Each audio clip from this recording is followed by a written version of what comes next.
నాకు బాగా అర్థమైంది. ఎందుకంటే మండేలా ఏ విధంగా జీవితంలో ఎవాల్వ్ అయ్యాడు, ఆయన ఫిలాసఫీ ఏమిటి అనేది అంత బాగా అర్థం చేసుకొని, అంత డెప్త్తోనే అర్థం చేసుకొని రాయడం అన్నది సాధారణమైన విషయం కాదు. నేను ఆఫ్రికన్ స్టడీస్ స్టూడెంట్ను, కానీ నేను కూడా అట్లా రాయలేదు.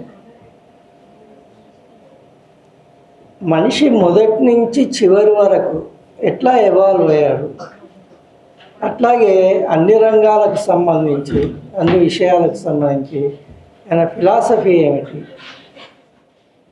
అనేది సీతారామరాజు గారు నిజంగా చాలా గొప్పగా రాసింది. నేను మొగమాటానికి అనడం లేదు, నేను మొగమాటానికి మాట్లాడడం నాకు అలవాటైన విషయం కాదు. అట్లాగే చివరికి వచ్చే వరకు మహాభినిష్క్రమణ భాగం అది క్లుప్తంగానే ఉండొచ్చు, కానీ అది కూడా ఆయన అదే ఫిలాసఫీని కంటిన్యూ చేస్తూ చివరిలో ఆయన ఎటువంటి ఫిలసాఫికల్ పొజిషన్ తీసుకున్నారు, ఎట్లా ప్రాగ్మెటిక్ పొజిషన్ తీసుకున్నారు, ఆఫ్రికా భవిష్యత్ ఏ విధంగా ఉండాలి, ఆఫ్రికాలోని వేర్వేరు జన సమూహాలు కానీ ఆఫ్రికన్ నేషనల్ కాంగ్రెస్ కానీ ఏ విధంగా వ్యవహరించాలి, భవిష్యత్తు గురించి ఆఫ్రికన్ ప్రజలు ముఖ్యంగా నల్లవాళ్ళు ఎటువంటి దృక్కోణం తీసుకోవాలి అనే దాని గురించి మండేలా ఏం చెప్పారో అది రాశాడు ఆయన. నిజానికి మండేలా మీద సౌత్ ఆఫ్రికాలో అంతా అప్రిసియేషనే కాదు, కొన్ని విమర్శలు కూడా ఉన్నాయి. ఆయన చర్చలు జరిపినప్పుడు అపార్థియుడు పోవడానికి వెస్టర్న్ కంట్రీస్ ద్వారా ఇక్కడ వైట్స్తోని చర్చలు జరిపినప్పుడు చాలా కన్సీడ్ చేశారు, చాలా కాంప్రమైజ్ అయ్యారు అనే విమర్శలు సౌత్ ఆఫ్రికాలో ఆఫ్రికన్ నేషనల్ కాంగ్రెస్ యాక్టివిస్టుల నుంచి, రైటర్స్ నుంచి, ఇంటలెక్చువల్స్ నుంచి కూడా విమర్శలు ఉన్నాయి. అయితే దానికి ఒక సమాధానం సీతారామరాజు గారు రాసిన మహాభినిష్క్రమణంలో కనిపిస్తుంది. ఆయన తన చివరి దశలో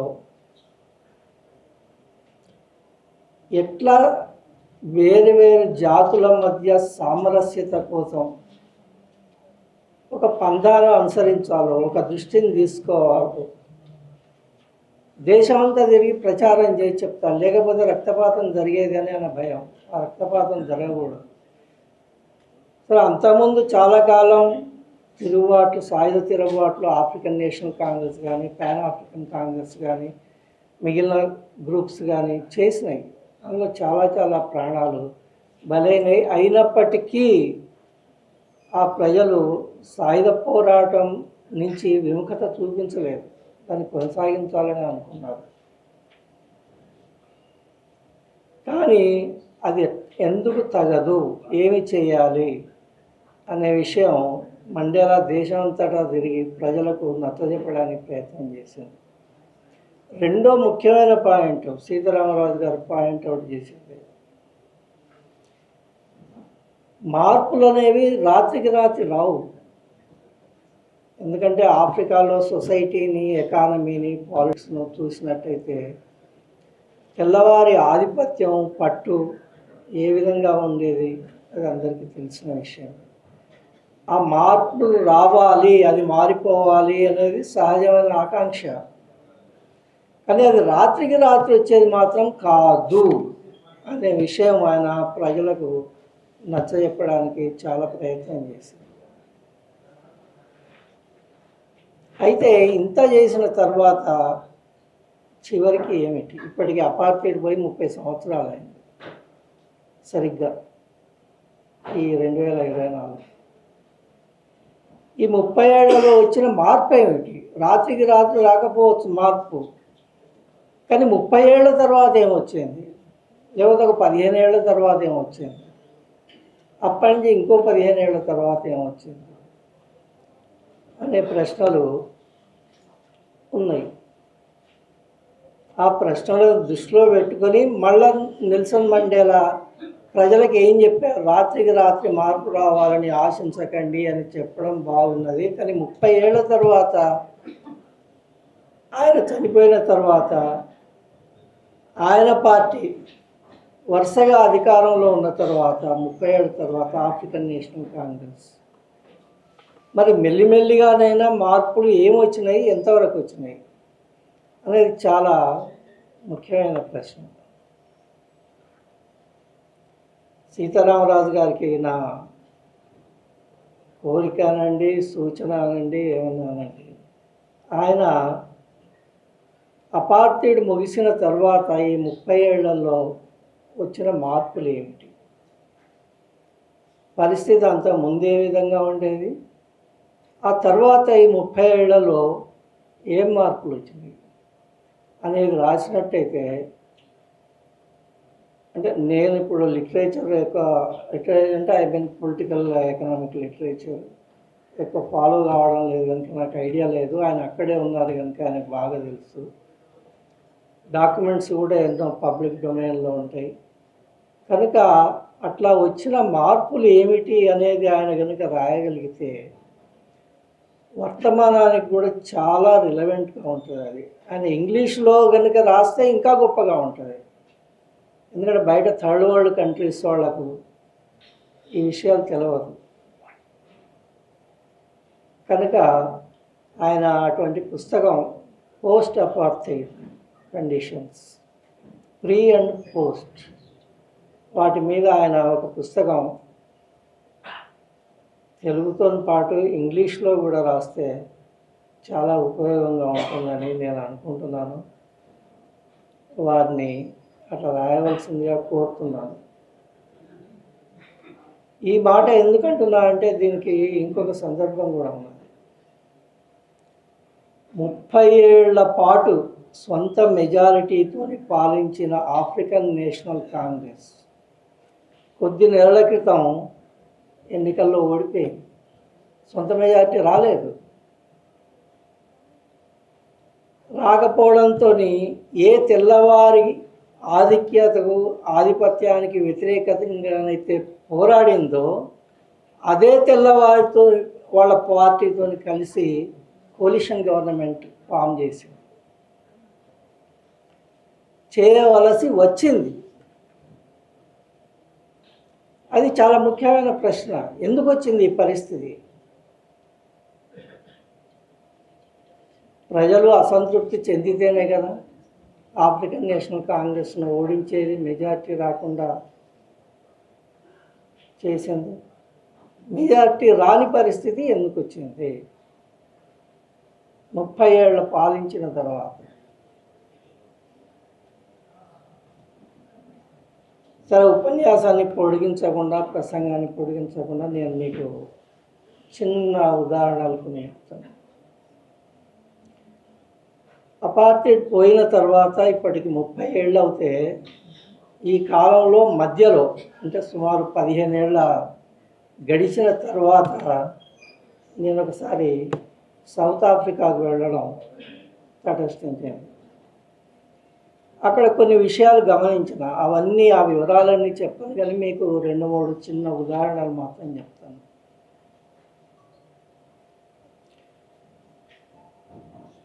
అక్కడి గవర్నమెంట్ డాక్యుమెంట్స్ నేను చూస్తే అపార్టీడ్ పోవడానికి ముందు నల్లవాళ్ల చేతిలో ఎంత భూమి ఉండేదో ఆ తర్వాత అందులో కూడా ఎంతో భూమి తెల్లవాళ్ల చేతిలోకి వెళ్ళిపోయింది 15 ఏళ్ళు గడిచిన తర్వాత. ఎందుకు? రెండోది, దక్షిణాఫ్రికాలో ఉత్తర భాగంలో ఫారెస్ట్ లాడ్జెస్ అని ఉంటాయి. ఫారెస్ట్ లాడ్జెస్ అంటే గేమ్ రిజర్వ్స్ అంటారు వాటిని. వేలకు వేల ఎకరాలు ఉంటాయి ఒక్కొక్కళ్ళకి. నేను మబూలా అనే ఒక లాడ్జ్కి వెళ్ళినట్లనే ఆ మబూలా లాడ్జ్ కింద దాదాపు 30,000 ఎకరాలు ఉన్నాయి. 30,000 ఎకరాలు. అది ఒక రిసార్ట్ లాంటిది. అందులో అన్ని జంతువులు, సింహాలు, అవి ఇవి ఏనుగులు అన్నీ తిరుగుతుంటాయి. వాటిని పర్యాటకులు వెళ్ళి అక్కడ లాడ్జ్లో ఉండి జీపులలో మనం చూస్తుంటాం కదా, సఫారీ అన్నది అట్లాంటిది చేస్తుంటారు. ఆ మబూలా లాడ్జ్లో పనిచేస్తున్న కూలీలందరూ నల్లవాళ్ళు. అయితే నేను వాళ్ళతో మాట్లాడినా, అసలు ఈ మబూలా అంటే ఏమిటి, దీనికి ఇన్ని భూములు ఎట్లు వచ్చినాయి, ఏం చేశారు అని. వాళ్ళు చెప్పింది ఏంటంటే, ఆ ప్రాంతం అంతా మబూలా అని ఒక తెగ ఉండేది. వాళ్ళ రాజు పేరు కూడా మబూలా. ఈ భూములన్నీ వాళ్ళవి. ఇప్పుడు ఎవరైతే కూలీలుగా పనిచేస్తున్నారో వాళ్ళ భూములు అవన్నీ. అపార్తీయుడు పోయిన తర్వాత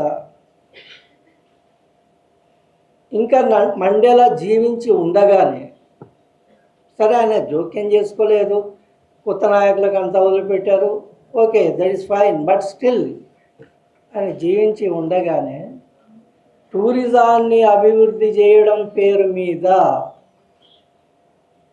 నల్లవాళ్ల భూములు వేలకు వేల ఎకరాలు, ఒక దీని కిందనే 30,000 ఎకరాలు ఉన్నాయి. కానీ ఆ రూట్లో పోతుంటే నార్దర్న్ సౌత్ ఆఫ్రికాలో అటువంటి లాడ్జ్లు ఎన్నో ఉన్నాయి. వాళ్ళు కూలీలుగా మారారు వాళ్ళ భూముల్లోనే.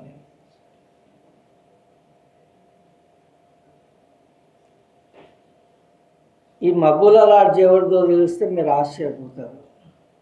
విజయమలయ. అది విజయమలయ అక్కడ మబూలా లాడ్జ్ ఓపెన్ చేయడమే కాకుండా సౌత్ ఆఫ్రికాకు తన ఎయిర్లైన్స్, కింగ్ ఫిషర్ ఎయిర్లైన్స్ నడపడానికి ప్లాన్ చేశారు.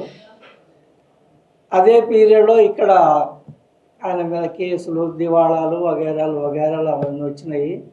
అయితే వాళ్ళు ఆయన దివాళా తీసినట్టు ఇక్కడ వార్తలు వస్తుంటే ఇక్కడ మిత్రులు, అరే ఇంత ఎంపైర్ నడిపి ఈయన దివాళా తీశాడు అది కానీ వీళ్ళు మాట్లాడుతుంటే నేను వాళ్ళకి చెప్పిన, చూడండి కంపెనీ సిస్టమ్ అనేది ఎట్లా పనిచేస్తుందో మనం అర్థం చేసుకోవాలి. ఆయన ఇక్కడ దివాళా తీసి ఉండొచ్చు, అది ఇన్వెస్ట్మెంట్స్ ఇంకేదో చేయవచ్చు, అది ఉంచండి. కానీ ఆయనకు 30,000 ఎకరాల లాడ్జ్ ఉన్నది సౌత్ ఆఫ్రికాలో. ఆ విషయం మీకు తెలుసునా? ఇక్కడ తెలియదు, ఎందుకంటే మన పత్రికలు రిపోర్ట్ చేయవు కనుక. సరే, విషయం ఏమిటంటే land transfer or land seizure from blacks to whites. అపార్తీయుడు ముందు సంగతి వదిలిపెట్టేయండి. ఆఫ్రికా అంతకుముందు దేశం అంతా వాళ్ళదే, తెల్లవాళ్ళదే. కానీ అపార్తీయుడు పోయిన తర్వాత 15 సంవత్సరాలకు కూడా పరిస్థితి, 15 సంవత్సరాలకే కాదు, ఇప్పుడు 30 సంవత్సరాలు గడిచింది, 30 సంవత్సరాలకు కూడా పరిస్థితి అదే. నేను మీకు లెక్కలు చెప్తాను బ్రీఫ్గా నా దగ్గర. కనుక ఇది ఒక ఆస్పెక్ట్ అయితే, మరి ఏమైంది? అపార్తీయుడు పోవడం వల్ల నల్లవాళ్లకు వచ్చిన ఉపయోగం ఏమిటి? ఒక్క రంగంలో మాత్రం ఉంది, అదేమిటి? చదువులు. ఇప్పుడు ఓపెన్ అప్ అయింది కనుక యువకులు చదువుకుంటూ, అక్కడ లిటరసీ చాలా ఎక్కువ, తెల్లవాళ్ళకే కాదు నల్లవాళ్ళకి కూడా చాలా ఎక్కువ లిటరసీ. కానీ ఉద్యోగాలు లేవు. ఇంతకుముందు ఉద్యోగాలు ఇచ్చేవాళ్ళు కాదు తెల్లవాళ్ళు. కానీ ఇప్పుడు అపార్తీయుడు పోయిన తర్వాత వాళ్ళకు ఉద్యోగాలు ఇస్తున్నారు. ఉద్యోగాలు రిజర్వ్ అయినాయి వేరు దశల్లో. ఆ విధంగా ఒక మిడిల్ క్లాస్ అనేది, నల్లవాళ్ళ మిడిల్ క్లాస్ అనేది తయారవుతున్నది. అపార్తీయుడు పోవడం వల్ల చాలా క్లియర్ కట్గా కనిపిస్తున్న ప్రయోజనం ఇదొక్కటే. సరే, నల్లవాళ్ళలో కూడా అరిస్టోక్రాట్స్ ఉన్నారు, చాలా కరప్ట్ వాళ్ళు ఉన్నారు. వాళ్ళు నిజానికి ఇప్పుడు ఇంతకుముందు అనుకున్నాం కదా 30 ఏళ్ళ తర్వాత వాళ్ళ అధికారం మెజారిటీ ఎందుకు పోయిందని. అట్లా పోవడానికి ఒక ముఖ్య కారణం వాళ్ళ కరప్షన్. Top to bottom. నిజానికి అపార్టీయుడు పోకముందు ఉద్యమం జరుగుతున్న కాలంలో కూడా బయట నుంచి వచ్చిన నిధులను ఆఫ్రికన్ నేషనల్ కాంగ్రెస్ నాయకులు అదర్ దెన్ మండేలా జైల్లో ఉన్నప్పుడు కూడా, ఆయన 2 జైళ్లలో ఉన్నాడు మనకు తెలుసు. రాబిన్ ఐలాండ్ ఒకటి, వెర్వాస్టెట్ జైలు ఒకటి. ఆ జైళ్లలో ఉన్నప్పుడు కూడా వీళ్ళ కరప్షన్కి ఏమీ కొరత లేదు. ఒక అరిస్టోక్రటిక్ క్లాస్ తయారైంది నల్లవాళ్లలో, నల్ల నాయకుల్లో, నల్ల ఆఫ్రికన్ కాంగ్రెస్ నాయకుల్లో. అది కంటిన్యూ కావడం వల్లనే ఆఫ్రికన్ నేషనల్ కాంగ్రెస్కు క్రమక్రమంగా ఓట్లు తగ్గుతూ, సీట్లు తగ్గుతూ ఇప్పుడు మెజార్టీ అయింది.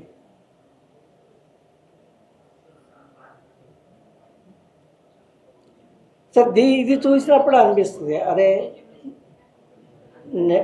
మండేలా మరీ అంత ఎందుకు నాన్ ఇంటర్వెన్షన్గా ఉన్నాడు, ఇంకా బలంగా ఉండి కొంత గాడిన పడేదాకా చేయవలసిందే అని అనిపిస్తుంది.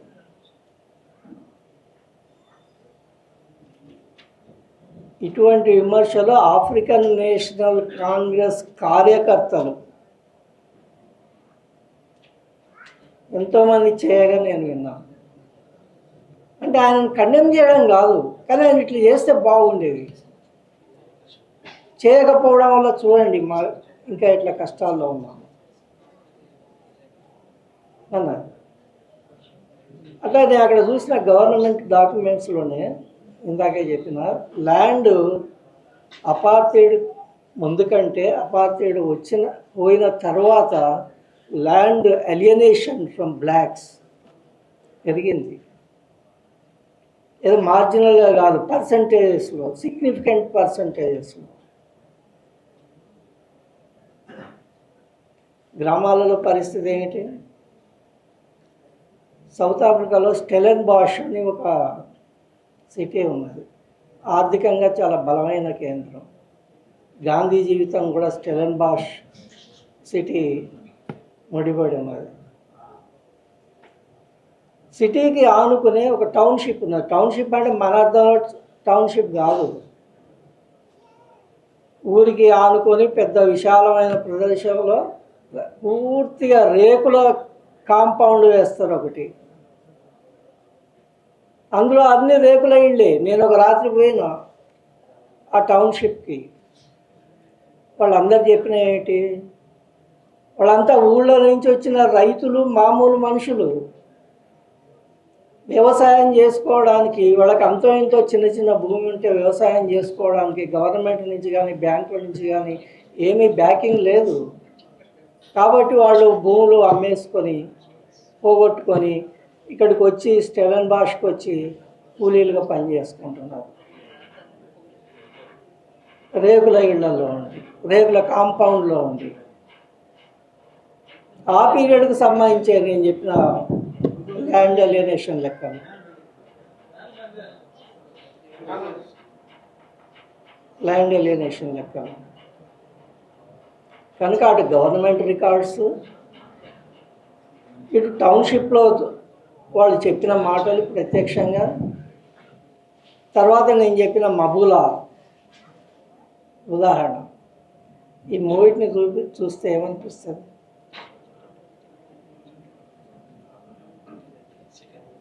ఇప్పుడు నేను చిన్న లెక్కలు చెప్తానని అన్నాను, చిన్నవి, చాలా చిన్నవి, బోర్ చేయను మేము.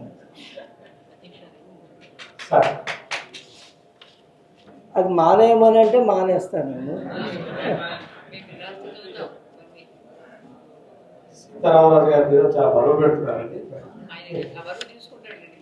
ఆయన మీద బరువు పెట్టాలి, లేకపోతే మనకు అక్కడ రిప్రజెంటేటివ్ ఎవరున్నారు? ఇంకెవరన్నా ఉన్నారా? మీరు నేను పోయి అక్కడ స్టడీ చేయలేం కదా. ఆయన బరువు మొయ్యవలసిందే, ఆయన బాధ్యత.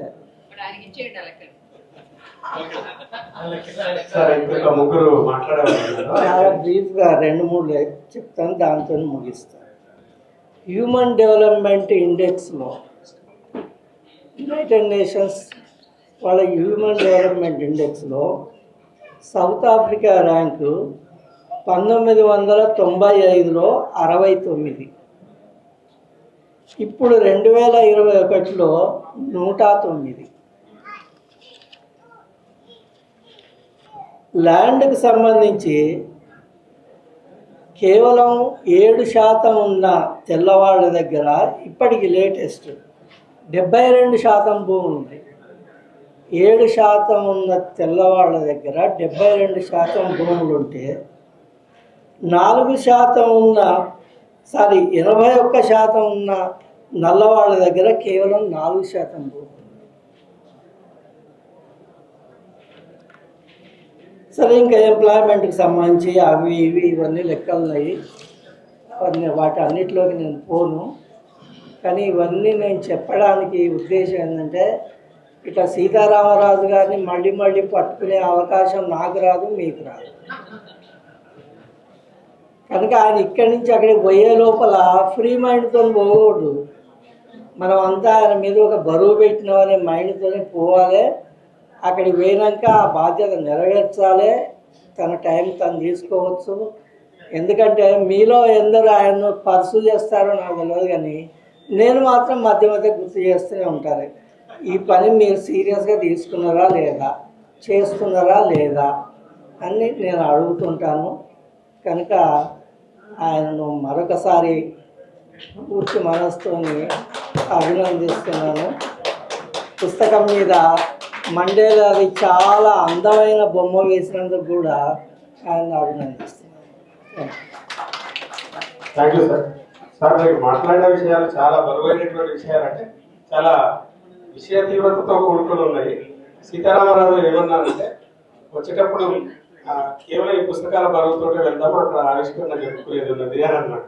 కానీ ఇప్పుడు గుండె బరువుతో కూడా వెళ్తున్నాడు. అంటే తను చెప్పినటువంటి అన్ని ఒక ప్రశ్నాపత్రం అయితే దానికి ఒక పుస్తకం అంత పేజీలు రాసి దాన్ని ఇంకొక పుస్తకంగా రాయవలసినటువంటి అవసరం ఉంది.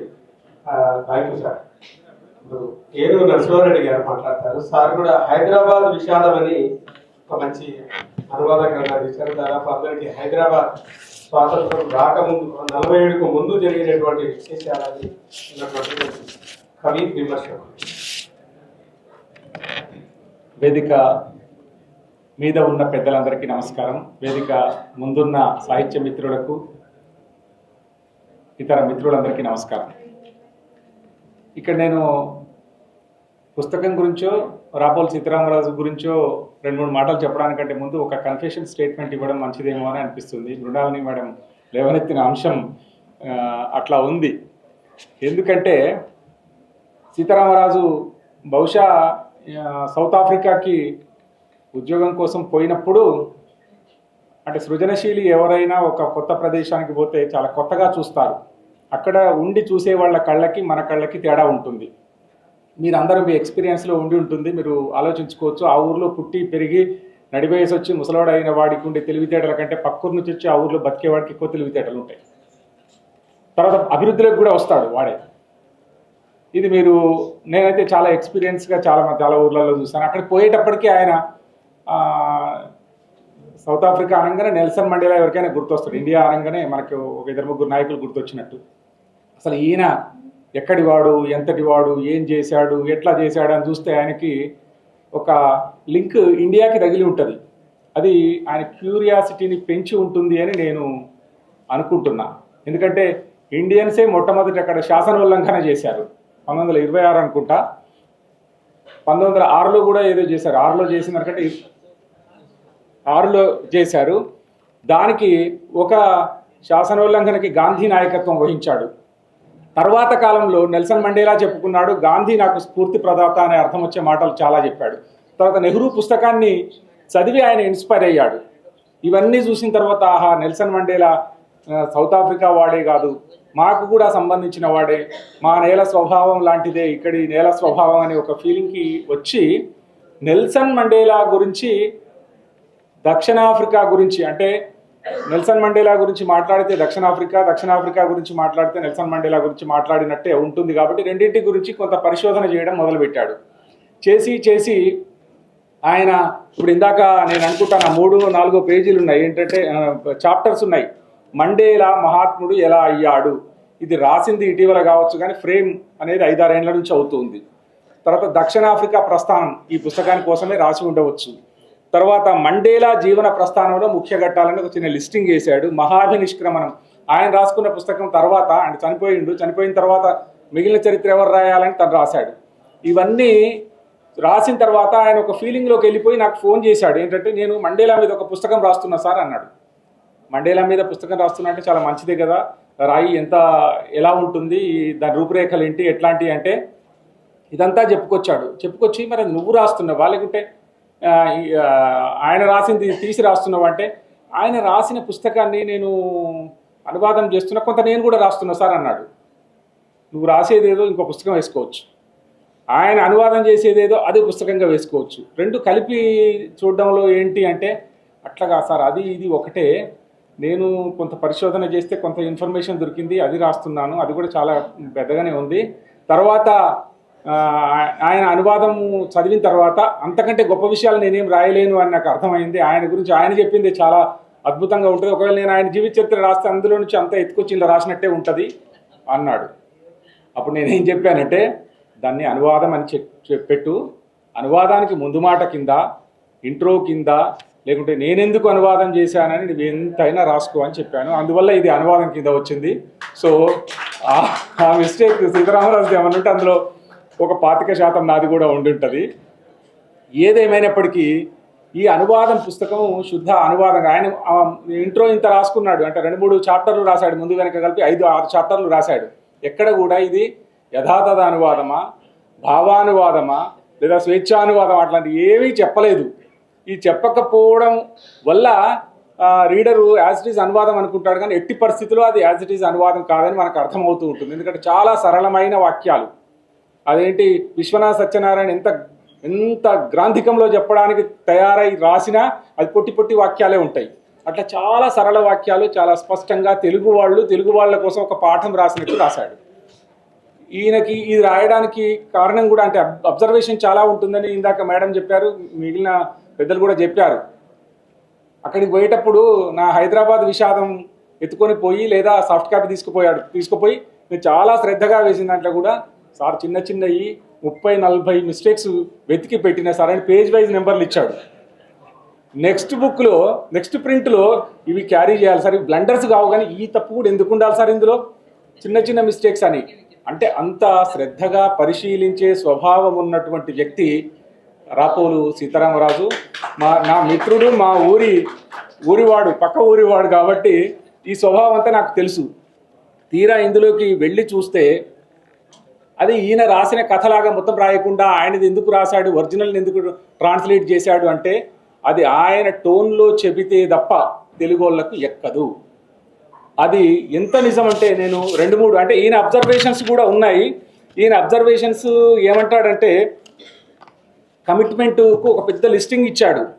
ఏంటంటే కళాశాలలో ఒక ఎన్నిక జరిగింది, ఎన్నికలో ఈయన కూడా ఎన్నికయ్యాడు. ఎన్నికైన తర్వాత వీళ్ళందరూ రాజీనామా చేశారు. ఈ ఎన్నికతోటి మనం చేసేది ఏమీ లేదు, వాళ్ళకు తాబేదారి చేయడం తప్ప విద్యార్థుల సమస్యలు ఏం పరిష్కరించలేము అని వీళ్ళంతా రాజీనామా చేశారు.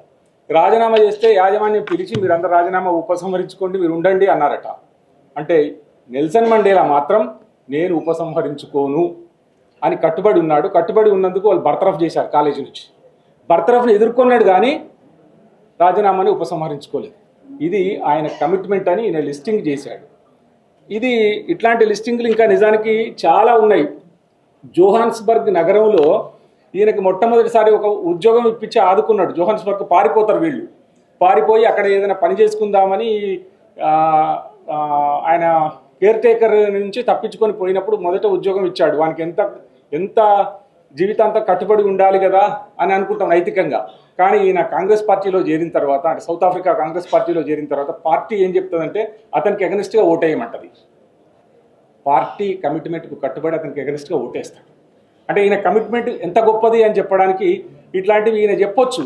ఇవి చెప్పి ఇవి లిస్టింగ్ చేసి ఇది చెప్పుకుంటూ పోతే ఇదే జీవిత చరిత్ర అయ్యేది కదా, మళ్ళీ ట్రాన్స్లేషన్ ఎందుకు అని నేను ఆలోచిస్తే ఈయన సొంతంగా ఒక బుక్ రాస్తే చెప్పలేని అంశం, సొంతంగా రైటర్ టోన్లోనే చెప్పగలిగే అంశం కేవలం ట్రాన్స్లేషనే అని మనం చాలా స్పష్టంగా నమ్ముతాం. అట్లాంటిది ఒక్క ఎగ్జాంపుల్ నేను ఒకటి రెండు ఎగ్జాంపుల్ చెప్పక తప్పదు. ఏంటంటే ఆయన అంటాడు, మనం ఇండియాలో కనుక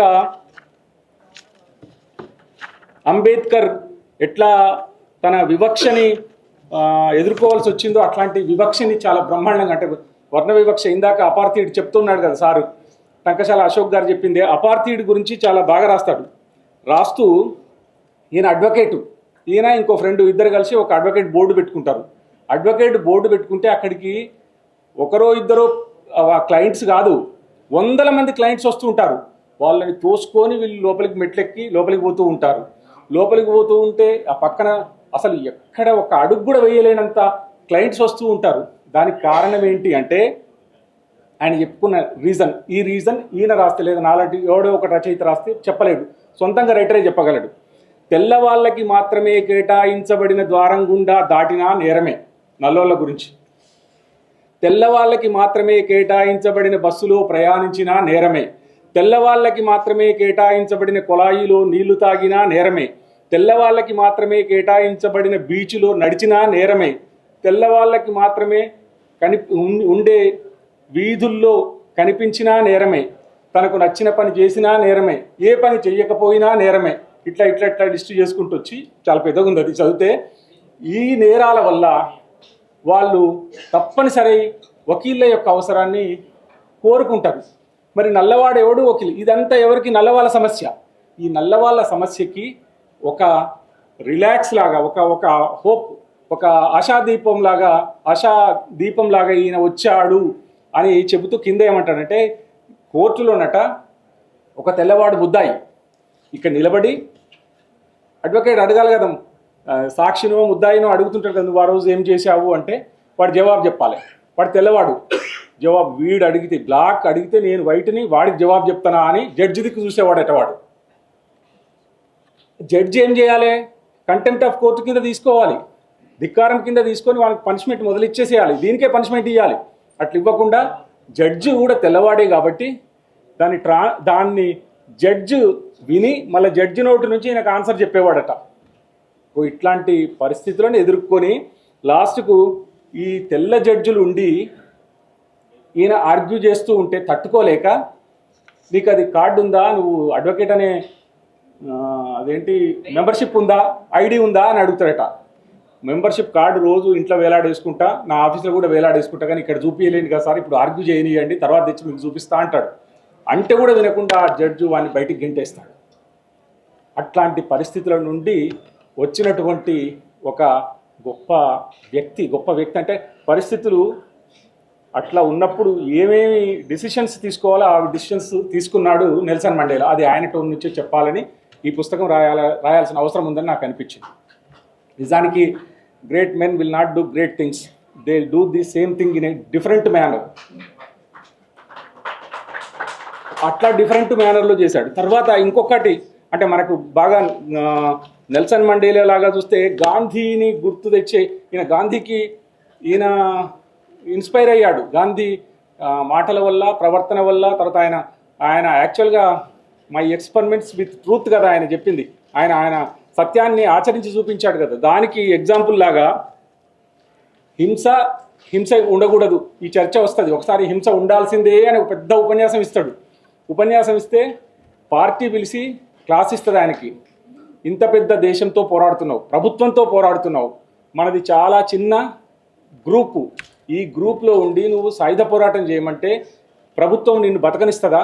నువ్వు నీ ట్రెండ్ మార్చుకోవాలి అని చెప్తే నిస్సందేహంగా మార్చుకుంటాడు. కానీ దానికి ఆయన చెప్పుకున్న మాట ఒకటి ఉంది. ఆఫ్రికన్ నేషనల్ కాంగ్రెస్ అధిష్టానం నా ప్రసంగాన్ని తప్పుబట్టింది, నా దుందుడుకు చర్యల ఒప్పుకున్నాడు, దుందుడుకు చర్యల వల్ల పార్టీ మనుగడకే ప్రమాదం వచ్చేలా ఉందని హెచ్చరించింది. పార్టీ ఇంకా శైశవ దశలోనే ఉంది, శత్రువేమో ప్రభుత్వం, తన బలిష్టమైన చేతులతో పార్టీని కూకటి వేళ్లతో సహా పెకిలించి వేయగలదు అని తన అభిప్రాయాన్ని మార్చుకొని చివరికి పార్టీ చెప్పినట్టు వింటాడు. పార్టీకి ఎంత కమిట్మెంట్ ఉంటుంది అంటే ఆ కమిట్మెంట్ వల్ల పార్టీ మొత్తాన్ని తాను ప్రజాస్వామ్యం అయినప్పటికీ శాసించే పరిస్థితిలోకి వస్తాడు. నిజానికి మనకంటే నెల్సన్ మండేలా విషయంలో ఈ పుస్తకం అంతా చదివిన తర్వాత 29-28 సంవత్సరాలు ఆయన జైల్లో ఉంటాడు కదా. మనల్ని ఎవరు పెంచి పోషిస్తారంటే మన శత్రువే పెంచి పోషిస్తాడు. నెల్సన్ మండేలాని అంత హీరో చేసింది ఎవరంటే ప్రిటోరియా గవర్నమెంటే చేసింది. ఆయన నిజంగా 29 సంవత్సరాలు జైల్లో ఉంచక ముందు ఆయన అక్కడ ఇక్కడ తిరిగి వేరే దేశాల్లోకి కూడా పోయి దొంగతనంగా పోయి కొన్ని అవి డొనేషన్స్ కలెక్ట్ చేసుకొస్తాడు. కానీ ఇవన్నీ చేయకుండా ఉండడం కోసం 29 సంవత్సరాలు జైల్లో పెడితే ఆ జైల్లో పెట్టిన తర్వాతనే ఆయన నిజానికి ఒక్క సౌత్ ఆఫ్రికా కాకుండా వరల్డ్లోనే ఒక హీరో అయిపోయి కూర్చున్నాడు. అట్లాంటి చాలా గొప్ప విషయాలు ఈ పుస్తకం చదివితే మనకు తెలుస్తూ ఉంటుంది. ఇంకా అబ్జర్వేషన్స్కి వచ్చేటప్పటికి 1-2 అబ్జర్వేషన్స్ ఉన్నాయి. ఇది నిజంగా సీతారామరాజు రాశాడు. ఏంటంటే దక్షిణాఫ్రికా గురించి రాస్తే దక్షిణాఫ్రికాలో మనులు మాన్యాలు భూగర్భంలో బాగా బంగారము సంపద ఉందని చెప్తూ ఉంటారు కదా. ఆ సంపద గురించి దక్షిణాఫ్రికా ఒక ప్రెసిడెంట్ చెప్తాడు, దేవుడు తన మంచి బాగా డబ్బులున్న చొక్కాని ఈ దేశం మీద దులిపి వెళ్ళిపోయాడు అని చెప్తాడట. ఇట్లాంటివన్నీ చెప్పడానికి అంత పరిశీలన, అంత ఆసక్తి, అంత ఇన్వాల్వ్మెంట్ ఉన్నటువంటి సీతారామరాజు ఈ ముందు మాట వెనక మాట రాయడం, తర్వాత ఈ పుస్తకాన్ని ట్రాన్స్లేట్ చేయడం కూడా సరి అయిన పని. నిజానికి ఇది తెలుగు వాళ్ళకి చాలా అవసరమైంది, ఈ రూపంలో అవసరమైంది. నిజానికి చాలా ఎమోషనల్ డైలాగ్స్ మనం మాట్లాడుకోవాల్సిందంటే ఆయన సొంతూరు కును గురించి చెప్తూ, కును దానికి ఒక భాష ఉంటుంది. ఈయన ఎంతసేపటికి ఆ కునువులో తర్వాత రాజా కేర్ టేకర్ ఉంటాడు. ఆ కేర్ టేకర్ దగ్గర ఉన్నప్పుడల్లా నేను ఈ తెగకు సంబంధించిన వాడిని ఏదో తెగ ఉంది, ఈ తెగకు సంబంధించిన వాడిని అని అనుకుంటూ ఉండేవాడు. ఎప్పుడైతే గ్రాడ్యుయేషన్కి వచ్చి లా చేసిన తర్వాత నేను ఆ తెగ సంగతి మర్చిపోయి మిగిలిన తెగలందరినీ కలుపుకొని పోయి నేను దక్షిణాఫ్రికాకు సంబంధించినటువంటి నాయకుడిగా మారితే తప్ప ఈ గవర్నమెంట్ని తెల్లవాళ్ళ గవర్నమెంట్ని నేను దించలేను అనే ఒక నిర్ధారణకు వచ్చి ఆయన అంటే మెల్లమెల్లగా చాలా పరిణత దశలు. నిజానికి ఆయన 70 సంవత్సరాల తర్వాత తప్ప డైరెక్ట్ రాజకీయాలు ప్రభుత్వాన్ని పరిపాలించే పరిస్థితిలోకి రాలేదు. 70 సంవత్సరాల తర్వాత చాలా కొన్ని వింతలు విశేషాలు కూడా ఉన్నాయి. ఆయనకు 90 ఏళ్లకు ఏమో పెళ్లి చేసుకుంటాడు. ఇది తెలుగు వాళ్ళకి వింటే కొంచెం వింతగా ఆశ్చర్యంగా కూడా అనిపించే పరిస్థితులు కూడా కొన్ని ఉంటాయి. అది ఆ దేశానికి సంబంధించిన సంస్కృతికి సంబంధించిన అర్థం చేసుకోదగిన విషయం. ఇట్లాంటి చాలా మంచి పుస్తకాన్ని తెలుగు వాళ్లకు అందించినందుకు నా మిత్రుడు సీతారామరాజుని అభినందిస్తూ థ్యాంక్ యూ.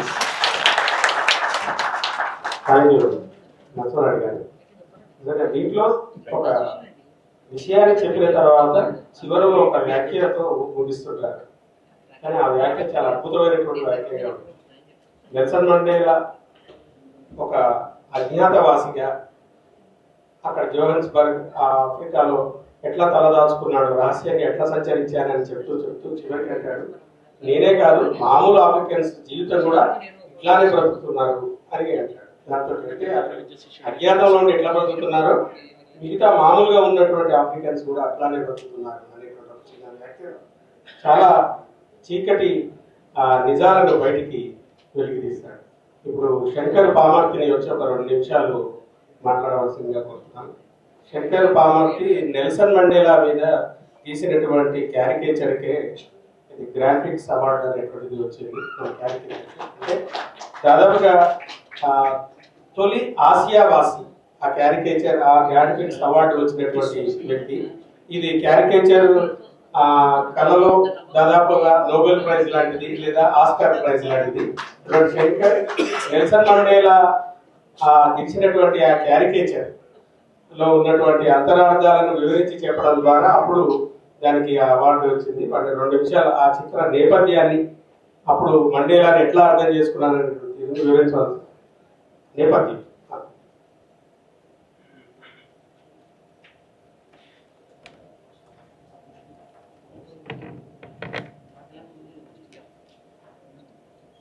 నేను మండేలా మీద మహాత్మా గాంధీ మీద ఎక్కువ చిత్రాలు తీసిన. అంటే చిన్నప్పటి నుంచి గీయటం, పత్రికల్లో పనిచేయటం.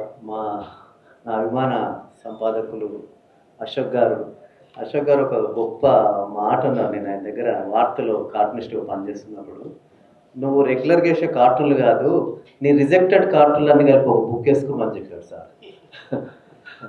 అట్లాంటి గొప్ప అశోక్ గారు వీళ్ళందరి దగ్గర అంటే నేను పత్రికల్లో రెగ్యులర్గా డైలీ కార్టూనిస్ట్గా పనిచేస్తున్నప్పుడు నాకంటే కొంతమంది ఈ అశోక్ గారు కానీ మన అంబటి సురేందర్ రాజు గారు ఇట్లాంటి వాళ్ళు ఉండటం వల్ల కొద్దిగా నాకు ఇట్లాంటి పర్సన్స్ మీద కొద్దిగా ప్రత్యేకంగా ఇంట్రెస్ట్గా చదవటం చేయటం. పైగా నేను ఒక చిత్తప్రసాద్, ఒక మోహన్ గారు, ఒక దొడ్డి కుమారయ్య ఇట్లాంటి ఏరియాని నేను చూసిన కాబట్టి నాకు ఎప్పుడైనా ఈ హక్కులకు సంబంధించిన వీటికి సంబంధించిన పర్సన్స్ గీయటం అంటే నాకు కొద్దిగా అభిమానము, ఇంట్రెస్ట్. అట్లనే నేను సాక్షిలో ఉన్నప్పుడు పనిచేస్తున్నప్పుడు అయితే ఇంటర్నేషనల్గా ఏదన్నా ఒక కాంపిటీషన్కి మనం పంపాలంటే ఒక అంతర్జాతీయంగా ఉండే వ్యక్తి అయితేనే ఆ కాంపిటీషన్లో వాళ్ళు గుర్తుపడతారు, ఆ డ్రాయింగ్ని కానీ ఆ క్యారికేచర్ని వాళ్ళు తీసుకుంటారు అన్నమాట. నాకు ఆ అవకాశం చాలా తక్కువ వచ్చేది. ముఖ్యంగా ఇక్కడ మన దగ్గర ఉన్న చంద్రబాబు, కేసీఆర్, రేవంత్ రెడ్డి ఇట్లాంటి కుదరదు, వాళ్ళంతా తెలియదు. పెద్దవాళ్ళు ఎడిట్ పేజీలో ఒక పెద్ద ఫిగర్ ఎవరన్నా ఉంటే ఆ వరల్డ్లో పనిచేసే పత్రికల్లో పనిచేసే కార్టూనిస్టులు క్యారికేచర్ గీసే డ్రాయింగ్ని మనము వరల్డ్ ప్రెస్ కార్టూన్ అనే ఒక పోర్చుగల్లో ఉన్న ఒక సంస్థ దానికి కాంపిటీషన్ పంపాల్సి వచ్చేది. అయితే నేను నెల్సన్ మండేలా 2013లో ఆయన సిక్ అయినప్పుడు చిన్న స్కెచెస్ నేను ఆయన ఏదో అవకాశం ఎడిట్ పేజీలో ఎవరు రాస్తారు దీనికి వేయాలి అనేది నేను చూసిన. నాకు 2009లోనే నేను గీసిన మదర్ తెరీసాకి వరల్డ్ ప్రెస్ కార్టూన్లో ఒక కన్సోలేషన్ ప్రైజ్ వచ్చింది. నాకు ఫస్ట్ అటెంప్ట్లే ఒక కన్సోలేషన్ వచ్చినప్పుడు ఒక ఒక ఒక ఫస్ట్, సెకండ్, థర్డ్ ప్రైజ్ ఏదో వస్తే ఆ దేశం మనల్ని ఇన్వైట్ చేస్తుంది. అక్కడ ఇన్వైట్ చేసి వేరే ప్రపంచ దేశాల నుంచి వచ్చిన ఒక 10-15 మంది కార్టూనిస్టులతో మనల్ని కలుపుతుంది, వాళ్ళతో మాట్లాడే ఒక 10 రోజులు తిరిగే అవకాశం ఉంటుంది. నేను దాన్ని బాగా ఛాలెంజ్కి తీసుకొని 2009 నుంచి ఒక మంచి ఎవరైనా ఇంటర్నేషనల్ ఫిగరు వాళ్ళ వర్క్ చూస్తా అనుకున్నప్పుడు నాకు నెల్సన్ మండేలా ఆల్రెడీ నేను 94 నుంచి నెల్సన్ మండేలా సంబంధించిన చదవటం, వాటికి సంబంధించిన డ్రాయింగ్స్ తీసుకుంటాం అట్లాంటివి ఉన్నది. అట్లా నెల్సన్ మండేలాది గీసే అవకాశం వచ్చి ఆ ఎడిట్ పేజీలో పబ్లిష్ కావటం వల్ల ఆయన చనిపోయిన అకేషన్లో ఒక ఆర్టికల్కి నా బొమ్మ పబ్లిష్ అయింది. అది నేను పంపితే దానికి world press grand pre award వచ్చింది. అది నాకు అసలు యాక్చువల్గా అది ప్రైజ్ తీసుకున్న దాకా నాకు అంత అనిపించలే. యాక్చువల్గా అది ఏంటంటే అది గీసిన అదే సంవత్సరము ప్రపంచ దేశాల్లో ఉన్న పెద్ద పెద్ద న్యూయార్క్ అబ్జర్వర్ అట్లాంటి పత్రికల్లో గీసిన ఆల్మోస్ట్ ఒక 500 క్యారికేచర్లు వచ్చినాయి. అందులో కూడా నేను గీసిన క్యారికేచర్ విభాగంలో మొదటి ప్రైజ్ వచ్చింది. అట్లనే గ్యాగ్ విభాగంలో ఒక మొదటి ప్రైజు, అట్లనే పొలిటికల్ కార్టూన్ విభాగంలో ఒక మొదటి ప్రైజ్. ఈ 3 మొదటి ప్రైజులు కలిపి తీసిందే గ్రాండ్ ప్రీ అవార్డు అనమాట. ఆ మూడిట్లో కలిపి అంత ఆ టైంలో నాకు ముఖ్యంగా నా కెరీరు మండేలకు ముందు మండేలకు తర్వాత అనే నిర్ణయించుకునే పరిస్థితి ఏర్పడింది. దానివల్ల నాకు నన్ను అంటే మండేల ఎంత గొప్ప వ్యక్తో, ఎంత పోరాట హక్కుల యోధుడో నన్ను కూడా ఒక ప్రపంచానికి పరిచయం చేసింది ఆ మండేల బొమ్మనే. నన్ను ప్రపంచం అంతా గుర్తించేటట్టు చేసింది ఆ బొమ్మకు ముందు బొమ్మ తర్వాత అన్నట్టు. నేను తర్వాత ప్రపంచంలో గొప్ప గొప్ప కార్టూనిస్టులను అక్కడ కలవటం, చూడటం, వాళ్ళతో తర్వాత నా వర్క్ స్టైల్, నా లాంగ్వేజ్, నా డ్రాయింగ్ మార్చుకుంటాం, ఇదంతా చేసుకున్నా. అట్లనే తన లాంగ్వేజ్లో మన సీతారామరాజు గారు తను రాసిన బుక్ గురించి నాకు ఆయన సౌత్ ఆఫ్రికాలో ఉన్నా కానీ నన్ను రెగ్యులర్గా మాట్లాడుకుంటుంటాం. మీరేం చేస్తున్నారు అంటే నేను ఈ డ్రాయింగ్ ఇట్లా వేసుకుంటున్నా, ఇట్లా చేసుకుంటున్నా అని మేమిద్దరం మాట్లాడుకుంటుంది. మొన్న కలిసినప్పుడు మీరు మండేలా అంటే అరే చాలా మంచి విషయము. నాకు కూడా అంటే ఇప్పుడు జనాలు ఇప్పుడున్న యూత్ తెలియదు కానీ మాకైతే బాగా ఇద్దరం కలుసుకొని మాట్లాడుకొని బాగా జరిగింది. నాకు మండేలా నేను గీసిన బొమ్మ ఏందనంటే సీను కూరలు అరే ఫ్రేమ్ తీసుకురావు ఒకసారి నా గీసిన బొమ్మ చూపిస్తా. ఒకసారి యాక్చువల్గా నా సబ్జెక్ట్ పెద్దదవుతుంది.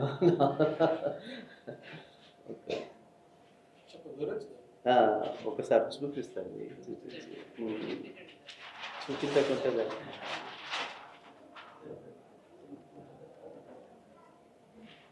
ఇది నేను గీసిన మండేలా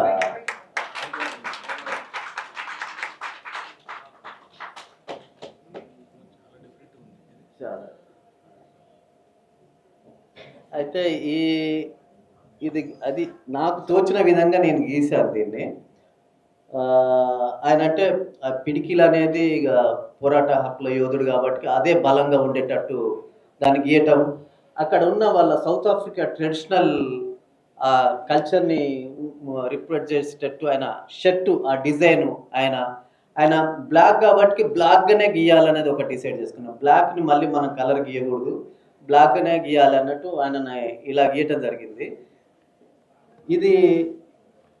దీన్ని ఆ వరల్డ్ ప్రెస్ కార్టూన్ వాళ్ళు ఎవ్రీ ఇయర్ ఒక కాఫీ టేబుల్ బుక్ వేస్తారు, ఆ బుక్కి ఇది కవర్ పేజ్ చేశారు. దీనికి ఒక 8 lakhs ప్రైజ్ మనీ కూడా ఉన్నది, అది కూడా నాకు రావటం, దాని ద్వారా నేను చాలా కార్టూన్ సంబంధించిన పుస్తకాలు కొన్ని అవన్నీ చేసుకోగలిగిన. మండేలా నాకు ఒక రకంగా నాకు ఆయన లేకున్నా కానీ నాకు ఆయన ఉన్నట్టు ఒక మంచి కార్టూనిస్ట్ లైఫ్ ఒకటి ఆయన ఇచ్చిండని నేను ఎప్పుడు గాఢంగా నమ్ముతుంటాను. Thank you.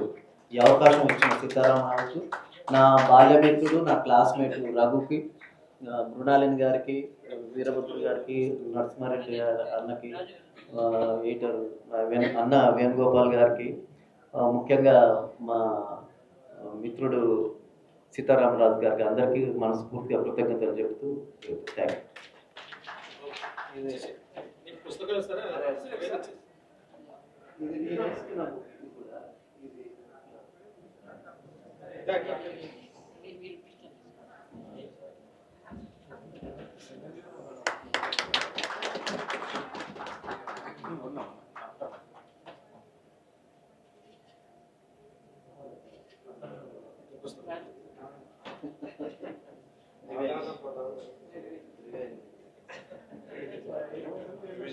వినిమయం return gift.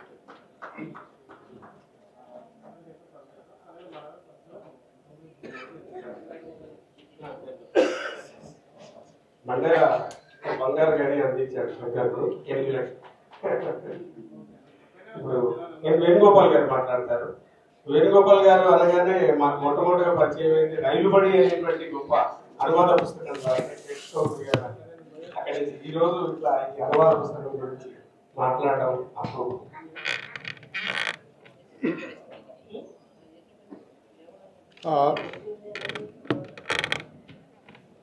అధ్యక్షత వహిస్తున్న చిరకాల మిత్రుడు రఘు, పుస్తకావిష్కరణ చేసిన చిరకాల మిత్రురాలు, ఒకప్పటి సహోద్యోగి మృణాలిని,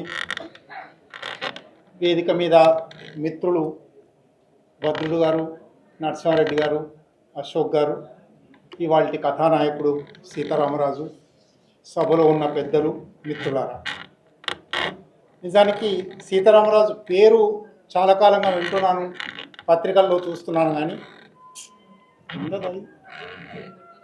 పడిపోతుంది. పెట్టండి, మీరు పెట్టండి సార్, మళ్ళీ చూసుకోవచ్చు.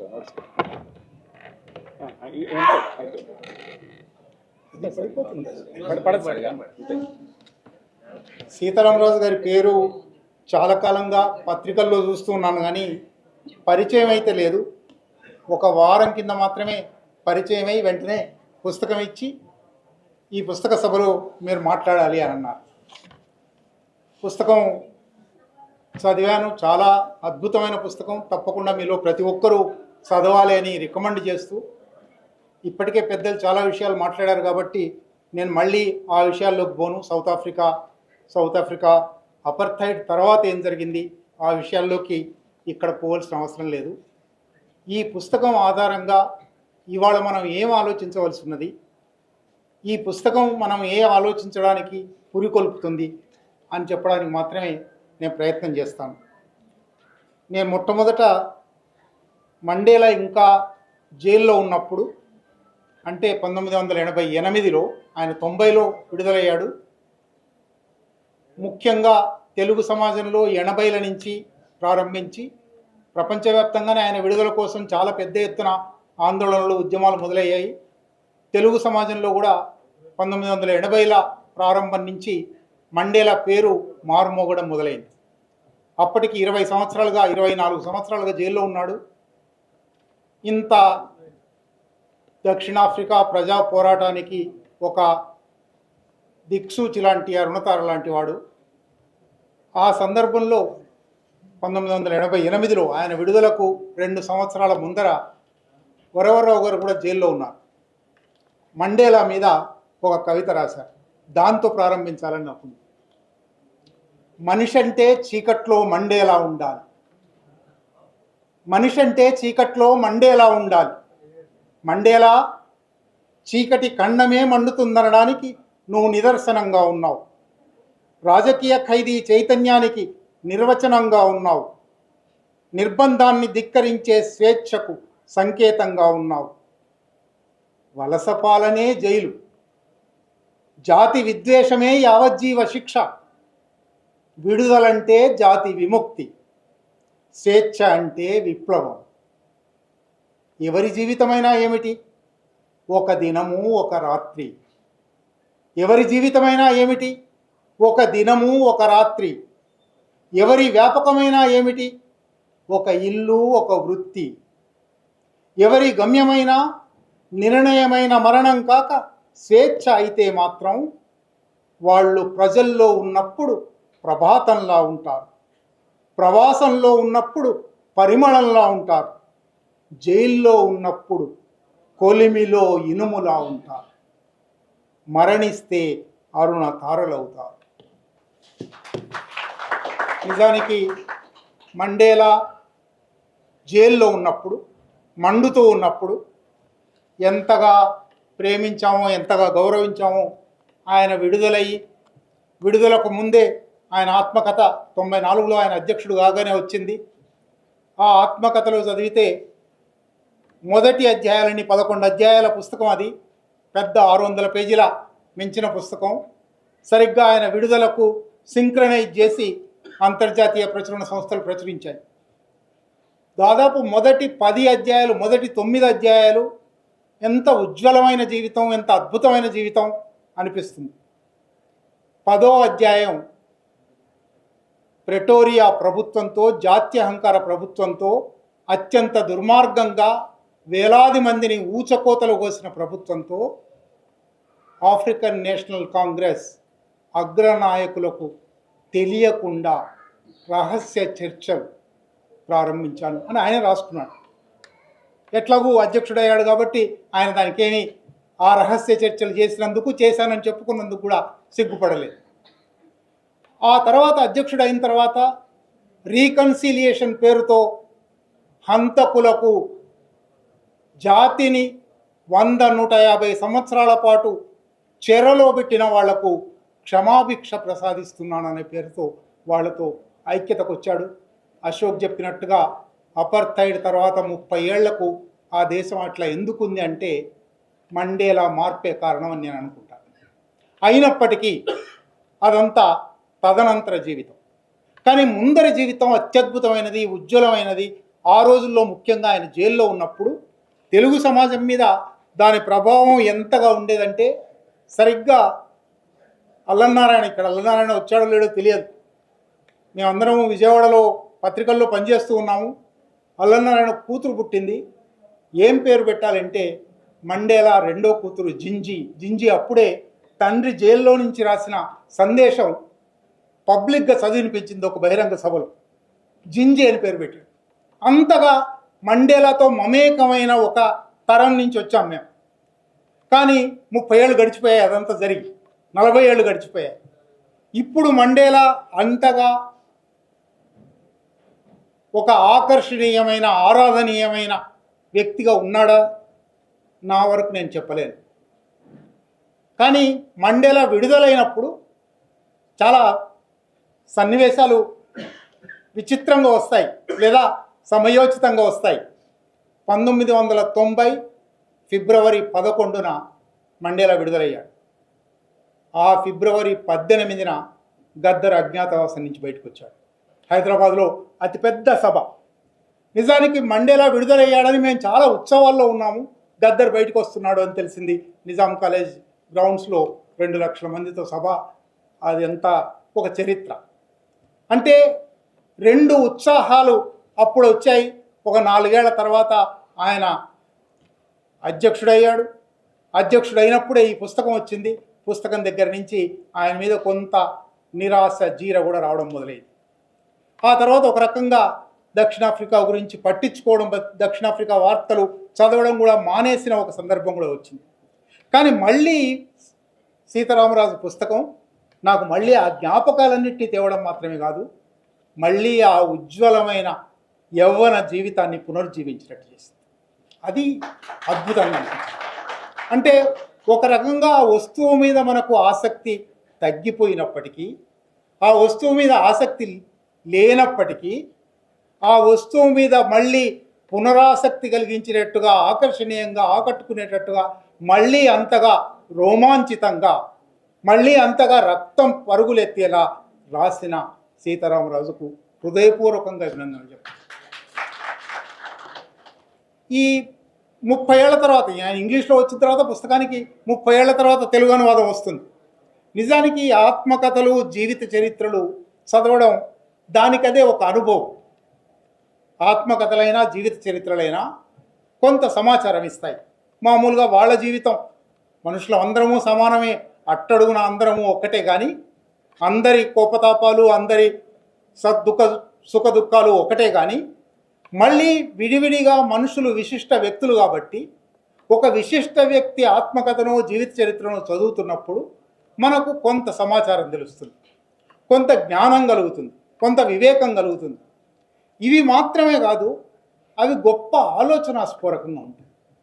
ఎందువల్ల ఆలోచనాస్ఫూరకంగా ఉంటాయంటే, వాళ్ళు జీవితంలో ఏమి అనుభవించామని, ఏ అనుభూతులకు లోనయ్యామని, ఏ అనుభవాల రీత్యా గడిచామని చెప్పుకుంటారో అటువంటివి బహుశా మన జీవితంలో కూడా ఎక్కడో వచ్చుకుంటాయి.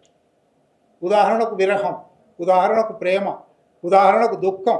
కొడుకును కోల్పోయిన దుఃఖం ఉంది, తల్లిని కోల్పోయిన దుఃఖం ఉంది, ఇటువంటివన్నీ ఉంటాయి.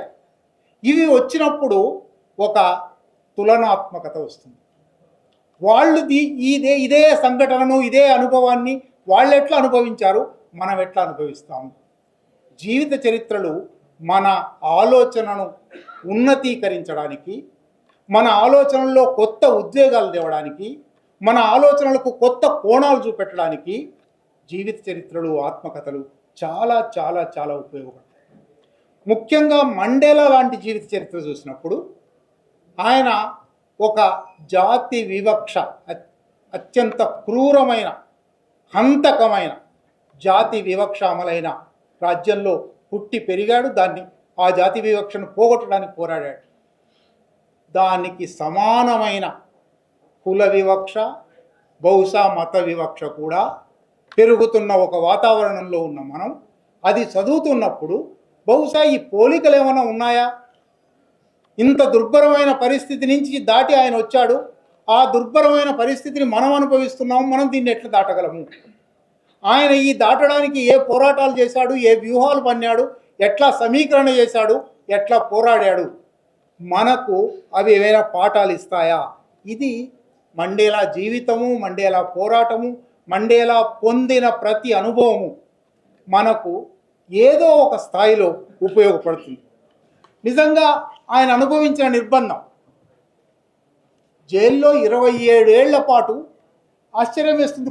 కొన్ని సాదృశ్యాలు చూస్తే 27 ఏళ్ళు శిక్షపడి, యావజ్జీవ శిక్షపడి 27 ఏళ్ళు ఉన్నాడు. చర్చల వల్ల విడుదలయ్యాడు. ఏ శిక్ష పడకుండా, విచారణే జరగకుండా 23 సంవత్సరాలు ఈ దేశంలో ఖైదీలు ఉన్నారు. శిక్ష పడినప్పటికీ అది తప్పుడు శిక్ష అని 10 సంవత్సరాల తర్వాత పై కోర్టులు చెప్పి విడుదల చేసిన, నిర్దోషులుగా విడుదల చేసి 10 సంవత్సరాలు జీవితం పోగొట్టుకున్న వాళ్ళు మన కళ్ళ ముందే ఉన్నారు. ఇవాళ దేశంలో నిజంగా ఈ పుస్తకంలో ప్రధానమైన భాగం జైలు జీవితం, జైల్లో పడ్డ కష్టాలు, జైలు అధికారుల రాక్షసత్వము, అదంతా కనబడుతుంది. అది మన కళ్ళ ముందర చుట్టూ ఉన్నది. కనుక మండేలా పుస్తకం చదవడం అంటే ఎప్పుడో 1950లో, 60లో, 70లో గడిచిపోయిన దక్షిణాఫ్రికా కథ చదవడం కాదు, వర్తమాన భారత కథ చదవడం. 6 లక్షల మంది ఖైదీలు ఉన్నారు దేశంలో. 6 లక్షల మంది ఖైదీలలో 5,20,000 మంది విచారణలో ఉన్న ఖైదీ. విచారణలు జరగలేదు, ఇంకా వాళ్ళు నేరం చేశారా లేదా రుజువు కాలేదు. కానీ ఏడాది నుంచి 17 ఏళ్ల వరకు జైళ్లలో ఉన్న వాళ్ళు ఉన్నారు. అంత దుర్మార్గమైన ఒక స్థితి. దీనికి అక్కడ వాళ్లకు కమ్యూనిస్టుల అణచివేత చట్టం అని ఒకటి ఉంది. సీతారామరాజు చాలా వివరంగా దాని గురించి రాశాడు. అదొకటే కాదు, 6 చట్టాలు ఉన్నాయి. సరిగ్గా సాదృశ్యం ఇక్కడ అన్లాఫుల్ యాక్టివిటీస్ ప్రివెన్షన్ యాక్ట్ అనే ఒక చట్టం ఉన్నది. అదే పనిచేస్తుంది. అంటే ఒక జీవిత చరిత్ర చదవడం ఎప్పుడో గతించిపోయిన జీవితం గురించి కాదు, గడిచిపోయిన జీవితం గురించి కాదు, నడుస్తున్న జీవితం గురించి, నడవబోతున్న జీవితం గురించి. అంటే జీవిత చరిత్ర చదవడం అనేది కేవలం ఒక జ్ఞాపకం కాదు, అది వర్తమానం, నడుస్తున్న వర్తమానం అది చూపెడుతుంది. నిజానికి నేను ఈ పుస్తకంలో ఈ వారంగా చదువుతూ కొన్ని వందల కింది గీతలు ఉన్నాయి. నేను ఇప్పుడు నరసింహారెడ్డి గారి పుస్తకం ఆయన చదువుతుంటే చూశాను, ఆయన కూడా అట్లాగే రాసుకున్నారు. ఇది ఏ రచయితకైనా ఒక మెచ్చుకోదగిన ప్రశంసనీయమైన లక్షణం. ఆయన పుస్తకం నిండా అండర్లైన్లు ఉన్నాయంటే అంతగా కదిలించేటట్టుగా రాశాడు. అన్ని కోటబుల్ కోట్స్, అన్ని గుర్తించవలసిన వాక్యాలు, అన్ని గుర్తించవలసిన విశ్లేషణలు ఆ పుస్తకంలో ఉన్నాయి అని అర్థం. నాకు అట్లా చాలా మీకు చదివినిపించాలని ఉంది. మీరు ఎట్లాగో పుస్తకం చదువుతారు, నేను మళ్ళీ చదివినిపించి మండేలా ఎట్లా 27 ఏళ్ళు జైల్లో ఉన్నాడు కదా, ఇంత పేరు ఎట్లా వచ్చింది ఆయనకు? 27 ఏళ్ళు జైల్లో ఉన్నాడు. దానికంటే ముందర 46 ఏళ్ల జీవితం. 46 ఏళ్ల జీవితంలో కూడా బహుశా 20 ఏళ్ళు ఆయన వ్యక్తిగత జీవితం పోతే ఒక 20 ఏళ్ల చిల్లర మాత్రమే ప్రజా జీవితంలో ఉన్నాడు. ఆఫ్రికన్ నేషనల్ కాంగ్రెస్ కార్యనిర్వాహక వర్గంలో ఉన్నాడు, ఇంకా పై స్థాయి నాయకుడుగా కాలేదు. ఎట్లా ఆయన నాయకుడయ్యాడు? అనేక లక్షణాలు ఉన్నాయి. నాయకత్వ లక్షణాలు ఎట్లా ఉన్నాయో చాలా వివరంగా కొంత మండేలా రాసుకున్నాడు, కొంత సీతారామరాజు రాశాడు. ఆ 11 అధ్యాయాలకు తోడు ఇంతకుముందే వక్తలు చెప్పారు, ముందర ఒక 3 అధ్యాయాలు చేర్చాడు, వెనక 1 అధ్యాయం చేర్చాడు. వీటిలో చాలా వివరంగా ఉన్నాయి. ఉపన్యాసకుడుగా మండేలా చాలా చాలా ప్రముఖుడయ్యాడు. 1-2 లైన్లు మాత్రం వినిపిస్తాను. ఆయన నాయకుడు కావడానికి, ఆయన నాయకత్వ లక్షణాల గురించి సీతారామరాజు తన రచనలో చాలా చెప్పాడు. ఉపన్యాస లక్షణం, ఆయనలో ఉపన్యాస లక్షణం ఎట్లా పెంపొందింది, ఎంత మోతాదులో మాట్లాడితే ప్రజలను ఉద్యమం వైపు ఆకర్షితులను చేయొచ్చో, ఏ రకంగా ఉపన్యసిస్తే వాళ్లను కార్యోన్ముఖుల్ని చేయొచ్చో, ఎక్కడ మొదలు పెట్టాలో, ఎప్పుడు ముగించాలో స్వానుభవంతో నేర్చుకున్నాడు. ఉపన్యాసానికి ఇది చాలా చాలా కీలకమైన అంశం. మా త్రిపుణేని శ్రీనివాస్ ఎప్పుడో రాశాడు, ముగించడం కష్టమని. చాలామందికి మొదలు పెట్టడం తెలుస్తుంది, ఎక్కడ ముగించాలో తెలియదు. కృష్ణశాస్త్రి గారు వక్త శ్రోతలోని ఎప్పుడో 70-80 ఏళ్ల కింద వ్యాసం రాశారు. శ్రోతల ముఖాలే నీ దర్పణంగా ముగించడం అలవాటు చేసుకోవాలి. అనేక రకాల శ్రోతలు ఉంటారని కృష్ణశాస్త్రి గారు చాలా వివరంగా చెప్పారు. నేను ఇప్పుడు అది చెప్పే అవకాశం లేదు. కానీ నెల్సన్ మండేలా గురించి, నెల్సన్ మండేలా నాయకుడుగా ఎదగడానికి నాయకత్వ లక్షణాలు ఏమిటి, అనేక అంశాలు చెప్పాడు చాలా వివరంగా. ఆ వివరాల్లోకి నేను పోను. కానీ ఉపన్యాసం కూడా ఆయన నాయకుడు కావడానికి, ఆయన జనాకర్షక నాయకుడు కావడానికి, సరే 90ల తర్వాత అంటే జైలు జీవితం వల్ల, నిర్బంధం వల్ల ఆయనకు ఖ్యాతి వచ్చింది, నిర్బంధం వల్ల ఆయనను గుర్తించారు. కానీ ముందే నాయకుడయ్యాడు. ఎట్లా నాయకుడయ్యాడు అని చాలా వివరించారు. అట్లాగే ఈ పుస్తకం చదువుతున్న మొత్తంలోనూ నాకు ముందర ప్రస్తావించున్నాను, ఆయన జాతి వివక్ష అని రాసిన దగ్గరల్లా నాకు కుల వివక్ష అని కనపడింది. సరిగ్గా ఈ పుస్తకాన్ని నెల్సన్ మండేలా లాంటి ఒక నాయకుడు మన దగ్గర వచ్చాడా, రాలేదా, వచ్చిన వాళ్ళు ఆ స్థాయికి చేరగలిగారా, ఎట్లా ఉన్నప్పటికీ సరిగ్గా దక్షిణాఫ్రికా సమాజంలో అపర్థైడ్, జాతి వివక్ష, వర్ణ వివక్ష ఎట్లా ఉన్నదో అటువంటి వివక్షలు అనేకం మన చుట్టూ ఉన్నాయి. మనం ఎందుకు ఇట్లా పోరాడలేకపోయాము? మనం ఎందుకు ఇట్లా ఈ వివక్షకు గురైన వాళ్ళందరినీ ఐక్యం చేయలేకపోయాము? ఎందుకు సమీకరించలేకపోయాము? ఎందుకు సంఘటిత పోరాటం చేయలేకపోయాము అనే ఆలోచనకు కూడా ఈ పుస్తకం దారితీస్తుంది. అంటే ఈ పుస్తకం ఏదో ఒక నెల్సన్ మండేలా అనే వ్యక్తి గురించి చెప్పడం మాత్రమే కాదు, మనలో అనేక కొత్త ఆలోచన ఇవాళకి ఎట్లా పనికొస్తుంది ఇది 94 పుస్తకం 2024లో 2025లో వస్తుంది, కానీ ఇది 2050కి 2070కి కూడా ఉపయోగపడే అంశాలు దీంట్లో ఉన్నాయి అని నరసింహారెడ్డి గారు నేను కొన్ని వాక్యాలు మీకు వినిపించి ఎట్లా జాతీయ వివక్ష అమలైంది చెప్దాం అనుకున్నాను. నరసింహారెడ్డి గారు ఒక కొటేషన్ చెప్పారు, నేను మళ్ళీ దాంట్లోకి పోను. కానీ అటువంటి అనేక అంశాలు దక్షిణాఫ్రికా సమాజం ఎటువంటి స్థితిలో ఉన్నప్పుడు నెల్సన్ మండేలా అనే ఒక వ్యక్తి నాయకుడుగా ఆవిర్భవించాడు, ఏ రసాయనిక సమ్మేళనాలు జరిగాయి ఈ పుస్తకంలో చాలా అద్భుతంగా వివరించారు. ఇంకొక అంశం నాకు చాలా గుర్తొచ్చింది, ఇంతకుముందే ప్రస్తావించాను, జైళ్ల గురించి రాసిన దగ్గర నాకు ఇది దక్షిణాఫ్రికా జైళ్ళు అనిపించలేదు, భారత జైళ్ళనే చాలా చోట్ల అనిపించింది. మొట్టమొదటిది బహుశా దక్షిణాఫ్రికా కూడా బ్రిటిష్ జ్యూరిస్ప్రుడెన్స్ నుంచి, బ్రిటిష్ పాలక వ్యవస్థ నుంచి వచ్చిందే కాబట్టి దక్షిణాఫ్రికా జైళ్ళు కూడా భారతదేశ జైళ్ళకు సమానమే. మొట్టమొదలు జైల్లో ఎంతమంది జైలుకు వెళ్ళారో తెలియదు, జైలు అనుభవం ఎంతమందికి ఉందో తెలియదు.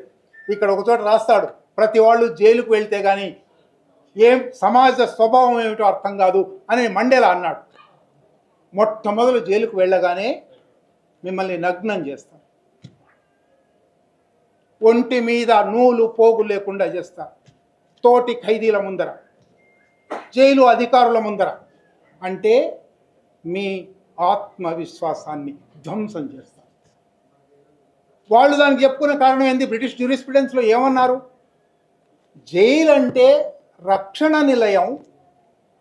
ఒక నేరం చేసినప్పుడు ఆ నేరానికి బాధితులైన వాళ్ళు వెంటనే కక్ష తీర్చుకోకుండా, కంటికి కన్ను పంటికి పన్ను అనకుండా చట్టబద్ధమైన నాగరికమైన పద్ధతులలో శిక్షించడానికి, విచారించడానికి రాజ్యానికి అధికారం ఉంది. కాబట్టి ప్రత్యర్థుల చేతబడకుండా రక్షించడానికే జైలు. కాళోజీ చాలాసార్లు చెప్పేవాడు, జైలు అంటే ఏందిరా? రక్షణ కోసం, ప్రత్యర్థి నిన్ను చంపకుండా రక్షణ కోసం జైలు అని. రక్షణ కోసం వచ్చింది జైలు. అందువల్ల నువ్వు లోపలికి పోతే ఆత్మహత్య చేసుకుంటావేమో, నీ దగ్గర ఆత్మహత్యా సాధనాలు లేకుండా వెతుకుతాము అని అర్థం చేస్తారు.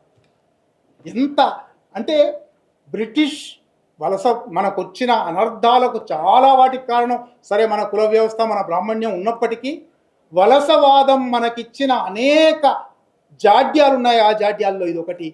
ఇక్కడ జైళ్ళ గురించి చదువుతున్నప్పుడు నాకు పదే పదే అది మళ్ళీ గుర్తొచ్చింది. ఈ జైళ్ళు, భారత జైళ్ళు, ఆ పోలీస్ స్టేషన్ నుండి మమ్మల్ని అందరినీ జోహానెస్బర్గ్ జైలుకు తరలించారు. నగరం మధ్యలో చిన్న కొండ మీద ఉన్న కోట లాంటి నిర్మాణాన్ని జైలుగా మార్చారు. మా నిజామాబాద్లో, నేను నిజామాబాద్ జైల్లో ఉన్నాను, వేరే జైళ్ళలో కాకుండా నిజామాబాద్ జైలు కూడా కోట, అంతకుముందు గుడి, మధ్యలో చిన్న కొండ మీద ఉన్న కోట లాంటి ఆ జైల్లోనే దాశరథి ఉన్నాడు, వట్టికోట అల్వార్ స్వామి కూడా ఉన్నాడు. చిన్న కొండ మీద ఉన్న కోట లాంటి నిర్మాణాన్ని జైలుగా మార్చారు. ఆ జైలును అందరూ కోట అనే పిలుస్తారు. అందులోకి తీసుకెళ్తూనే మమ్మల్ని అందరినీ ఒక బహిరంగ స్థలంలో వరుసగా నగ్నంగా నిలబెట్టారు. మాలో పూజారులు ఉన్నారు, ప్రొఫెసర్లు ఉన్నారు, లాయర్లు ఉన్నారు, వ్యాపారులు ఉన్నారు, నడివయసు వాళ్ళు ఉన్నారు, వయసు పైబడిన వాళ్ళు ఉన్నారు.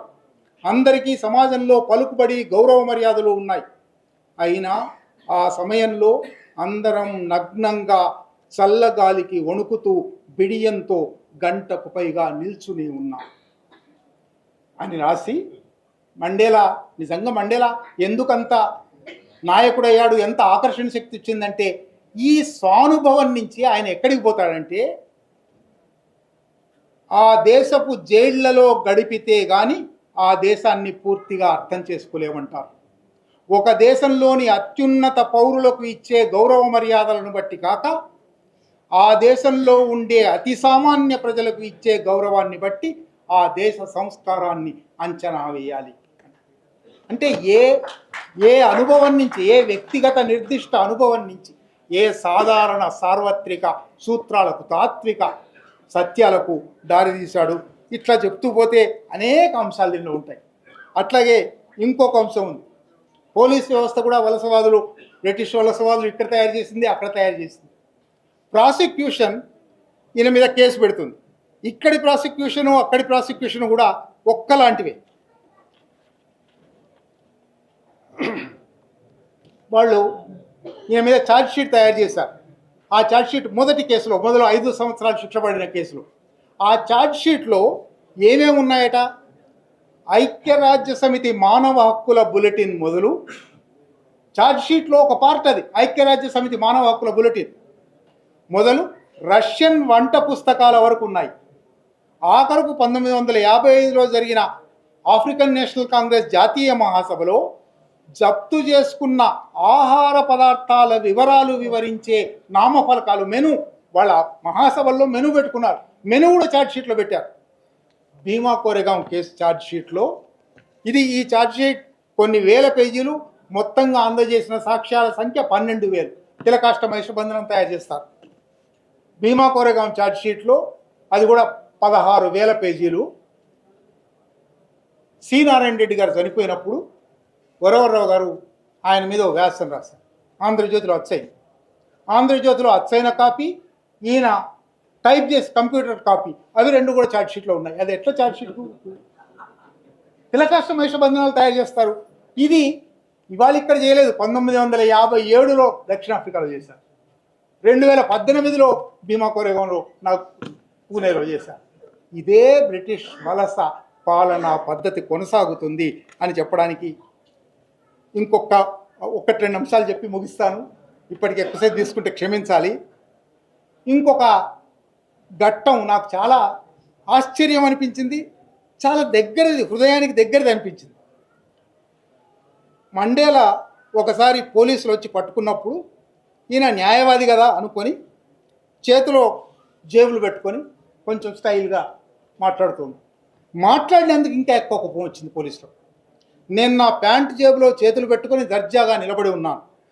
ఆఫీసర్ ముందు మర్యాద లేకుండా జేబులో చేతులు పెట్టుకొని నిల్చుంటావా అంటూ స్టేషన్ కమాండర్ నా మీద కేకలేశాడు. మేము ఇంద్రవెల్లి కాల్పులు జరిగిన రోజు మేము ఒక 4-5 వరంగల్ నుంచి వెళ్ళాం. ఆ తర్వాత వైస్ ఛాన్సలర్ అయిన సీతారామరావు గారు, ఆ తర్వాత ప్రొఫెసర్ అయిన బి జనార్దన్ రావు, అట్లా మరికొందరు, లింగమూర్తి అని అప్పుడు ఆర్ఎస్యు ఉపాధ్యక్షుడు, మమ్మల్ని ఇంద్రవెల్లి ముందరే బస్సులో నుంచి దిగగానే మొదలు కొట్టారు. జనార్దన్ రావు జేబులో 2 చేతులు పెట్టుకొని ఆమె professor in public administration Kakatiya university అంటున్నాడు. అంటే మళ్ళీ కొట్టేవాడు, జేబులో చేతులు దిగి మొదలు. ఇది 1980, ఇది 1957. ఇదే పద్ధతి సాగుతుంది. ప్రపంచమంతా ఇటువంటి దుర్మార్గ పాలనలే సాగుతున్నాయి అనడానికి ఈ పుస్తకం మళ్ళీ చదివితే అర్థమవుతుంది. సరే, మండేలా మారేడా అనేదాంతో ప్రారంభించాను. మండేలా మారుతున్నాడేమో అని దీనిలో 10వ అధ్యాయం చెప్తుంది. ఆ తర్వాత నడిపిన పాలనలో కూడా ఆయన తీసుకున్న కొన్ని వైఖరులు, విధానాలు చెప్తాయి. వ్యక్తిగత జీవితంలో కూడా 27 ఏళ్ల పాటు తన కోసం ఎదురు చూస్తూ, ఆమె తప్పులు చేసిందా చేయలేదా చర్చ చాలా ఉంది, నేను ఆ చర్చలోకి పోదలుచుకోలేదు. 27 ఏళ్ల పాటు తన కోసం వేచి చూస్తున్న వ్యక్తిని బయటికి రాగానే విడాకులు ఇచ్చేసి నీకు నాకు సంబంధం లేదనడం, ఇది ఒక అటువంటి మహాత్ముడుగా పేరు తెచ్చుకున్న వాడికి పనికొచ్చేదేనా? పోనీ అది కూడా అయిపోయిందంటే మళ్ళీ 90 ఏట మళ్ళీ పెళ్లి చేసుకున్నాడు. పెళ్లి చేసుకోవడానికి నేను వ్యతిరేకం కాదు, నైతిక దృష్టితో మాట్లాడడం లేదు. నువ్వు తోటి మనిషి పట్ల నీ ప్రవర్తన ఏమిటి అనేది ఎక్కడో ఒక చోట పట్టిస్తుంది కదా. ఇది విన్నే విషయంలో పట్టించదా? ఎవెలిన్తో విడాకులప్పుడు చాలా మామూలుగా జరిగింది, చాలా ప్రజాస్వామికంగా జరిగింది. ఎవెలిన్తో ఆ తర్వాత సంబంధాలు కొనసాగించాడు, ఎవెలిన్ పిల్లలతో సంబంధాలు కొనసాగించాడు, చాలా బాగుంది. విన్నీతో బయట ఆరోపణలు వచ్చాయి, నిజమే. ఆమె హింసా రాజకీయాల్లో పడ్డదనే ఆరోపణలు వచ్చాయి. ఆమె కొందరిని, ఒక యువకుడిని చంపించిందనే ఆరోపణలు వచ్చాయి. అయినప్పటికీ మిగిలిన తెల్లవాళ్ల మీదనే అంత రీకన్సిలియేషన్, క్షమాభిక్ష చూపెట్టగలిగినప్పుడు విన్నీ పట్ల ఇటువంటి ప్రవర్తన ఏమిటి? ఇటువంటి మహాత్ములైనందువల్ల తప్పులు ఉండవని అనుకోవడానికి ఏమీ లేదు. తప్పులు లేని మనిషి లేడు. మండేలాలో కూడా ఉండొచ్చు. అయినప్పటికీ మండేలా పేరే ఒక ఉత్తేజం, మండేలా పేరే ఒక పోరాటానికి చిహ్నం. అందువల్ల ఆ ఉద్వేగాన్ని ఈ పుస్తకం మొత్తంలో ఇంగ్లీష్లో 600 పేజీల పైన పుస్తకం 300 పేజీల్లోకి కుదించి రాశారు. ఇది ఒక రకంగా తను స్వయంగా రాసినట్టు రాశారు, అనువాదం పేరు పెట్టారు. కానీ ఒక నవలలాగా ఉంటుంది. సాహిత్య విమర్శలో పాత్రోన్మీలనం అంటారు కదా, ఎక్కడ ప్రారంభమై పాత్ర ఎక్కడికి ఉన్మీలనం చెందుతుంది. నెల్సన్ మండేలా అనే ఒక కథానాయకుడి మీద రాసిన నవల ఇది. సీతారామరాజు గారు రాసిన నవల. పాత్రోన్మీలనం సాగింది. ఆయన చివరికి ఒక శిఖరాయమాన స్థితికి చేరాడు. అందువల్ల ఈ పుస్తకం తప్పనిసరిగా చదవవలసిన పుస్తకం. ఒక ఆయన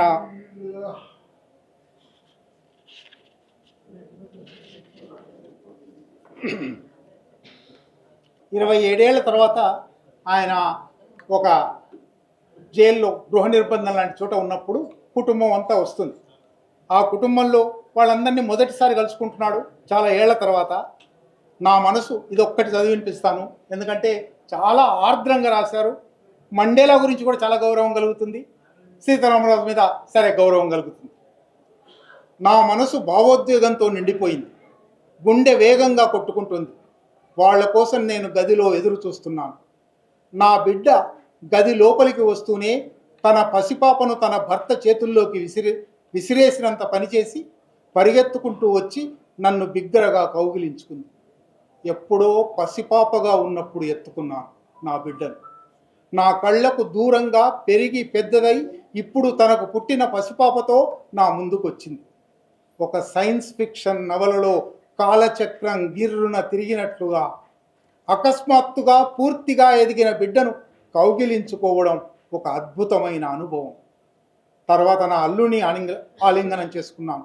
నా మనవరాలని నా చేతిలో పెట్టాడు. ఇక అక్కడున్నంతసేపు నేను ఆ పసిదాన్ని వదిలిపెట్టలేదు.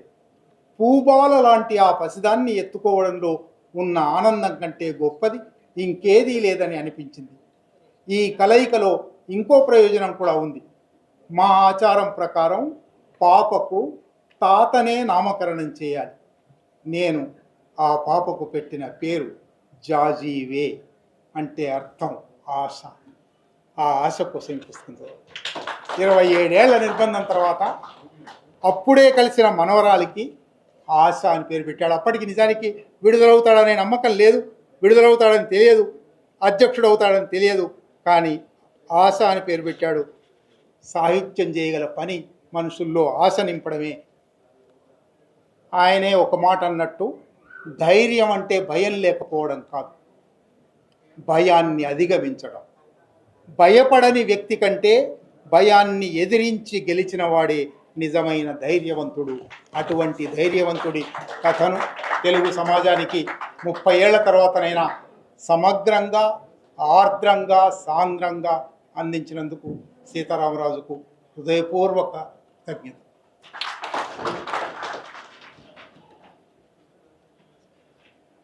వేణుగోపాల్ గారు మాట్లాడినాక మళ్ళీ ఒకసారి చరిత్ర పునరావృతం అవుతుంది అనేటువంటి విషయాలు కనిపించాయి. ఈ పుస్తకం చదివితే పేరు మార్పే కానీ సన్నివేశాలు, దాంట్లో ఉన్నటువంటి క్రూరత్వం, నిషేధము అన్నీ కూడా మళ్ళీ మరో రూపంలో పునరావృతం అవుతున్నట్టుగా ఉంది. పైగా మన అనువాదకుడు దీన్ని నవలా శైలిలో రాసినారనేటువంటి ఒక మంచి విశ్లేషణ, ప్రక్రియ మార్పు అంటున్నాం. అది నిజంగా సీతారామ వేణుగోపాల్ గారు నిజంగా చాలా లోతైనటువంటి మంచి విశ్లేషణ చేశారు. మీకు ధన్యవాదాలు. సీతారామరాజు గారి స్పందన ఇంకొక 5-7 నిమిషాలలో సభ ముగుస్తుంది.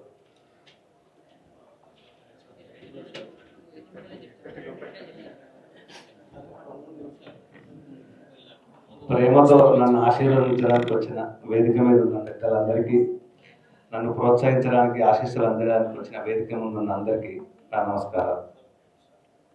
ముందుగా నేను ఇద్దరికి జవాబు చెప్పాలి. ముందు వేణుగోపాల్ గారు, ఇది 600 పైచిలకు పేజీలు ఉన్నాయి, ఈ పుస్తకం 300కు ఇది కుదించబడ్డది అని అన్నారు. అయితే దానికి ఒక నేను ప్రణాళిక వేసుకున్నాను సార్. నేను ఏమైందంటే ఆ మండేలా ఆటోబయోగ్రఫీలో కొన్ని పేజీలు చాలా సాగతీతగా ఉంది. ఎలాగో అంటే రంగస్థల పద్యాల్లో ఆఖరికి రాగం ఎక్కువ ఉన్నట్టుగా అనిపించింది. దాన్ని నేను ఆసక్తి కోల్పోకుండా ఉండాలి తెలుగు పాఠకులకి. ఆ ఉద్వేగధారలో చదువుతున్నప్పుడు ఎక్కడ ఆ పట్టి కింద రాయలాగా అనిపించొద్దు అన్న ఉద్దేశంతో నేను చాలా ఒక పేజీ ఉన్నదాన్ని ఒక లైన్లోకి కుదించాలి. దానికోసం ఒక పేజీని అనువదించడానికి ఒక్కోసారి 1 గంట సమయం సరిపోయినప్పుడు ఒక పేజీని ఒక వాక్యంలోనే కుదించాలన్నప్పుడు ఒక రోజు తీసుకున్నా. చాలా కోణాలు ఆలోచించాను. నేనేమైనా వదిలేస్తున్నానా, ఈ మొత్తానికి నేను అన్యాయం చేయకూడదన్న ఉద్దేశంతో. ఉదాహరణకు ఇప్పుడు ఆఖరిలో వేణుగారు చెప్పిన ఆ మనవరాలను ఎత్తుకున్న దానికి కనీసం అది 5-6 పేజీలు ఉంది మండేలా దాన్ని. సో దాన్ని 5-6 వాక్యాల్లో చేయడానికి నేను ఆ ప్రయత్నం చేశాను. అందుకు అది తగ్గింది. కొన్నిసార్లు వాళ్ళ వంశనామాలు అలాంటివి చాలా విపరీతంగా ఉన్నాయి. అవి మన వాళ్ళకి అన్ని పేర్లు ఉండడం వల్ల కొన్ని సినిమాల్లో క్యారెక్టర్లు ఎక్కువ ఉంటే ఆ సినిమానే మనకు కన్ఫ్యూజ్ అయ్యే ప్రమాదం ఉంది. సో అందుకోసం కూడా కొన్ని పేజీలు నేను వదిలేశాను. సో అది తగ్గింది. అది మొదటి నా సంజాయిషి. రెండవది ఇప్పుడు అశోక్ గారికి చెప్పాలి. అయితే 1994లో ఆయన దేశాధ్యక్షుడిగా ప్రమాణ స్వీకారం చేయడంతో ఆయన ఆటోబయోగ్రఫీ ముగుస్తుంది. నేను ముందస్తుగా వేసుకున్న ప్రణాళిక ఆ తర్వాత జరిగిన ఈ 30 ఏళ్లలో జరిగింది మొత్తం రాయాలనే నా ఉద్దేశం. అందుకోసం వివరాలు సేకరించడం మొదలు పెడితే ఏమంటారు, ఒక సాంద్రత ఉన్న సమాచారమే 300 పేజీలు దాటింది. వామ్మోగా నా శక్తి సరిపోదు, ఇది దీనికోసం మళ్ళీ 2 ఏళ్ళు కష్టాలు, ఇప్పటికే 1 సంవత్సరం అయింది అని. ఇలా కాదు, ఆయన తుదిశ్వాస వరకు దాన్ని తీసుకొని దాన్ని మహాభినిష్క్రమం అనే పేరుతో ముగిస్తే ఇది పూర్తిగా ఆయన ఆత్మకథకు న్యాయం చేసినట్టు అవుతుంది. ఏ రాజకీయ సామాజిక విషయాలు విశ్లేషణ నేను పెట్టకుండా కూడా అవుతుందని ఒక ఆలోచన వచ్చింది. అయితే అశోక్ గారు అన్నట్టు ఆ మిగతాది చేసే బరువుతోటే నేను విమానం ఎక్కుతా. పాపం విమానం కూడా మూతం పోయాలి. అందరికీ ధన్యవాదాలు. అయితే పుస్తక రచనలో కానీ మిగతా అన్ని విషయాల్లో కానీ మనని కన్నా తల్లిదండ్రులను మొదలు పెట్టుకుంటే ఆ తర్వాత వచ్చే స్నేహితులు, గురువులు, అందరి ప్రభావం మనం చేసే పని మీద, మనం సాధించే విజయాల్లో ఉంటుంది అన్నది అది అందరూ ఒప్పుకొని తీరాల్సిన విషయం. ఇక్కడ ఉన్నలో చాలామంది, ముందు ఒక విషయం చెప్పాలి, ఇక్కడికి వచ్చిన అతిథులు అందరిలో ముఖ్యంగా సౌత్ ఆఫ్రికాలో నాతో పాటు నివసిస్తున్న చాలామంది వచ్చారు. వాళ్ళు ఇది ఈ వేదికకు లేదంటే ఈ సభకు ప్రత్యేక ఆకర్షణ. అది మిగతా అన్ని సభల్లో పూర్తిగా లోకల్ ఉంటుంది, ఇది ఇంటర్నేషనల్ సభ అన్నట్టు. సో వాళ్ళందరికీ ప్రత్యేక ధన్యవాదాలు వచ్చినందుకు. నేను ఒక్కొక్కరి పేరు చెప్పలేను ఎలాగో. అయితే నేను ఎప్పుడు చెప్పినా చాలా క్రిస్పీగా చెప్తా అనే విషయం మీకు తెలుసు కాబట్టి మీరు దాన్ని మనస్ఫూర్తిగా స్వీకరించాలి. అయితే తల్లిదండ్రులు అందరికీ దీనిలో భాగం దక్కిన ఈ పుస్తక రచన వరకు మాత్రం ముగ్గురికి నేను ప్రత్యేకంగా ధన్యవాదాలు చెప్పాలి సభాముఖంగా. ఎందుకంటే వాళ్ళ పాత్ర గణనీయంగా ఉంది ఇందులో. ముందు గౌతమ్ లింగ ఇక్కడ లేడు, దక్షిణాఫ్రికాలో ఉన్నాడు, నాకంటే చాలా చిన్నవాడు. అయితే నేను దక్షిణాఫ్రికా గురించి వివిధ కోణాల్లో రాద్దాం అనుకున్నప్పుడు ఎందుకు ఇట్లా జీవిత కథ రాయాలంటే అప్పుడు పుస్తకం ఈ రూపుదిద్దుకుంది. అందుకు గౌతమ్కి ధన్యవాదాలు. 2 గుడిపాటి గారు ఆ పుస్తకంలో ఒక రూపు తీసుకురావడంలో చాలా సహాయ సహకారాలు అందించారు. మిగతా వాళ్ళందరూ ప్రత్యేకంగా ఈ ముగ్గురిదే చెప్దామని అనుకుంటున్నాను. గుడిపాటి గారు వేదిక మీద ఉండాలి, ఎందుకో నేను వినడమే, శ్రోతగా ఉండడమే నాకు ఇష్టం అన్నారు. వారికి నా ధన్యవాదాలు. 3 నా భార్య కవితకు చెప్పాలి. ఏంది పిచ్చిగా పగలు రాత్రి 1 సంవత్సరం పట్టింది ఈ పుస్తకం రాయడానికి. ఏంది పిచ్చి పట్టినట్టు రాస్తుంది అని అనకుండా, నేను ఎప్పుడో ఒక్కసారి 10 గంటలకు 11 గంటలకు ఈ వాక్యం రాశాను. నాకు చాలా నచ్చింది. సంక్లిష్టమైన మానవ ప్రవృత్తుల నాయకత్వ లక్షణం ఒకటి ఉంది. అలాంటి వాక్యాలు నేను అది చెప్పినప్పుడు బాగానే ఉంది అని బాగాలేదు అని అనకుండా, అందుకు ఈ ముగ్గురికి ప్రత్యేక ధన్యవాదాలు. ఈ సభలో ఉన్న అందరికీ మిగతా ధన్యవాదాలు చెందిన వారి ముగ్గురికి ప్రత్యేక ధన్యవాదాలు చెప్తున్నాను. ఇంత ఓపికగా మీరు ఇంతసేపు ఉన్నందుకు మీ అందరికీ ధన్యవాదాలు. వేదిక మీద ఉన్న మీ అందరికీ నా హృదయపూర్వక ధన్యవాదాలు. Thank you. అమ్మానాన్న సీతారామరాజు గారి పేరెంట్స్ 1 నిమిషం వేదిక మీదకి వస్తే, అట్లనే కూరెల శ్రీనివాస్ తన చిత్రాన్ని బహుకరిస్తాడు. సీతారామరాజు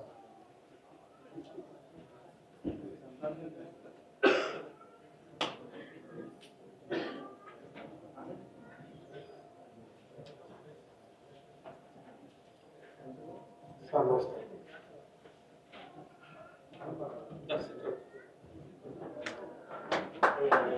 शादी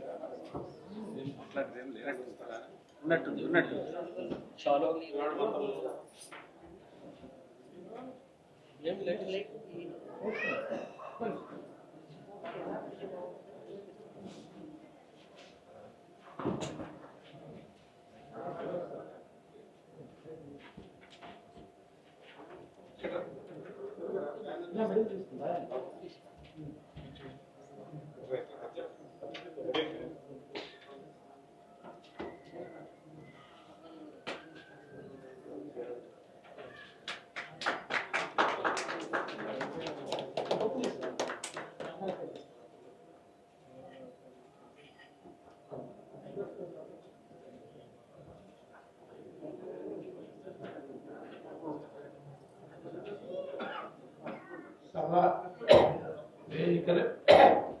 వేదిక అలంకరించినటువంటి సరస్వతి పుత్రుడు విద్యార్థికులు వారికి మనస్పూర్వక నమస్కారాలు. అదేవిధంగా సాహిత్యాభిలాషులు, అభిమానులు, మిత్రులు ఎంతోమంది ఈ పుస్తక ఆవిష్కరణకు ఇచ్చేసినటువంటి వారందరికీ నా మనస్పూర్వకంగా నమస్కరిస్తూ ఒక చిన్న విషయం, సుమతి శతకకారుడు కొన్ని వందల సంవత్సరాల క్రితమే పుత్రుడు పుట్టగానే సంతోషం కాదు, ఆ పుత్రుడు నడకను చూసి జనాలు పోయినప్పుడే పుత్రోత్సాహం అన్నాడు. అటువంటి అనుభూతిని ఈనాడు నాకు కలిగిందని నేను భావిస్తున్నా.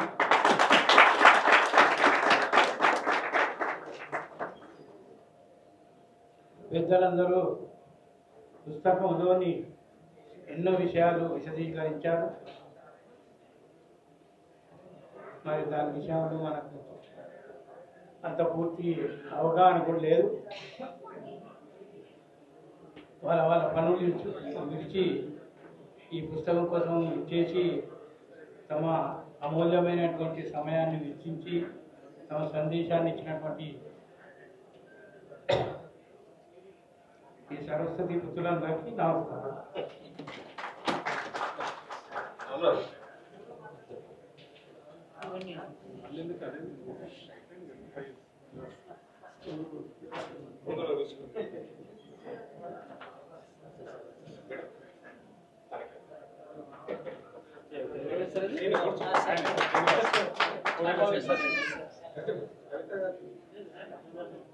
Gracias.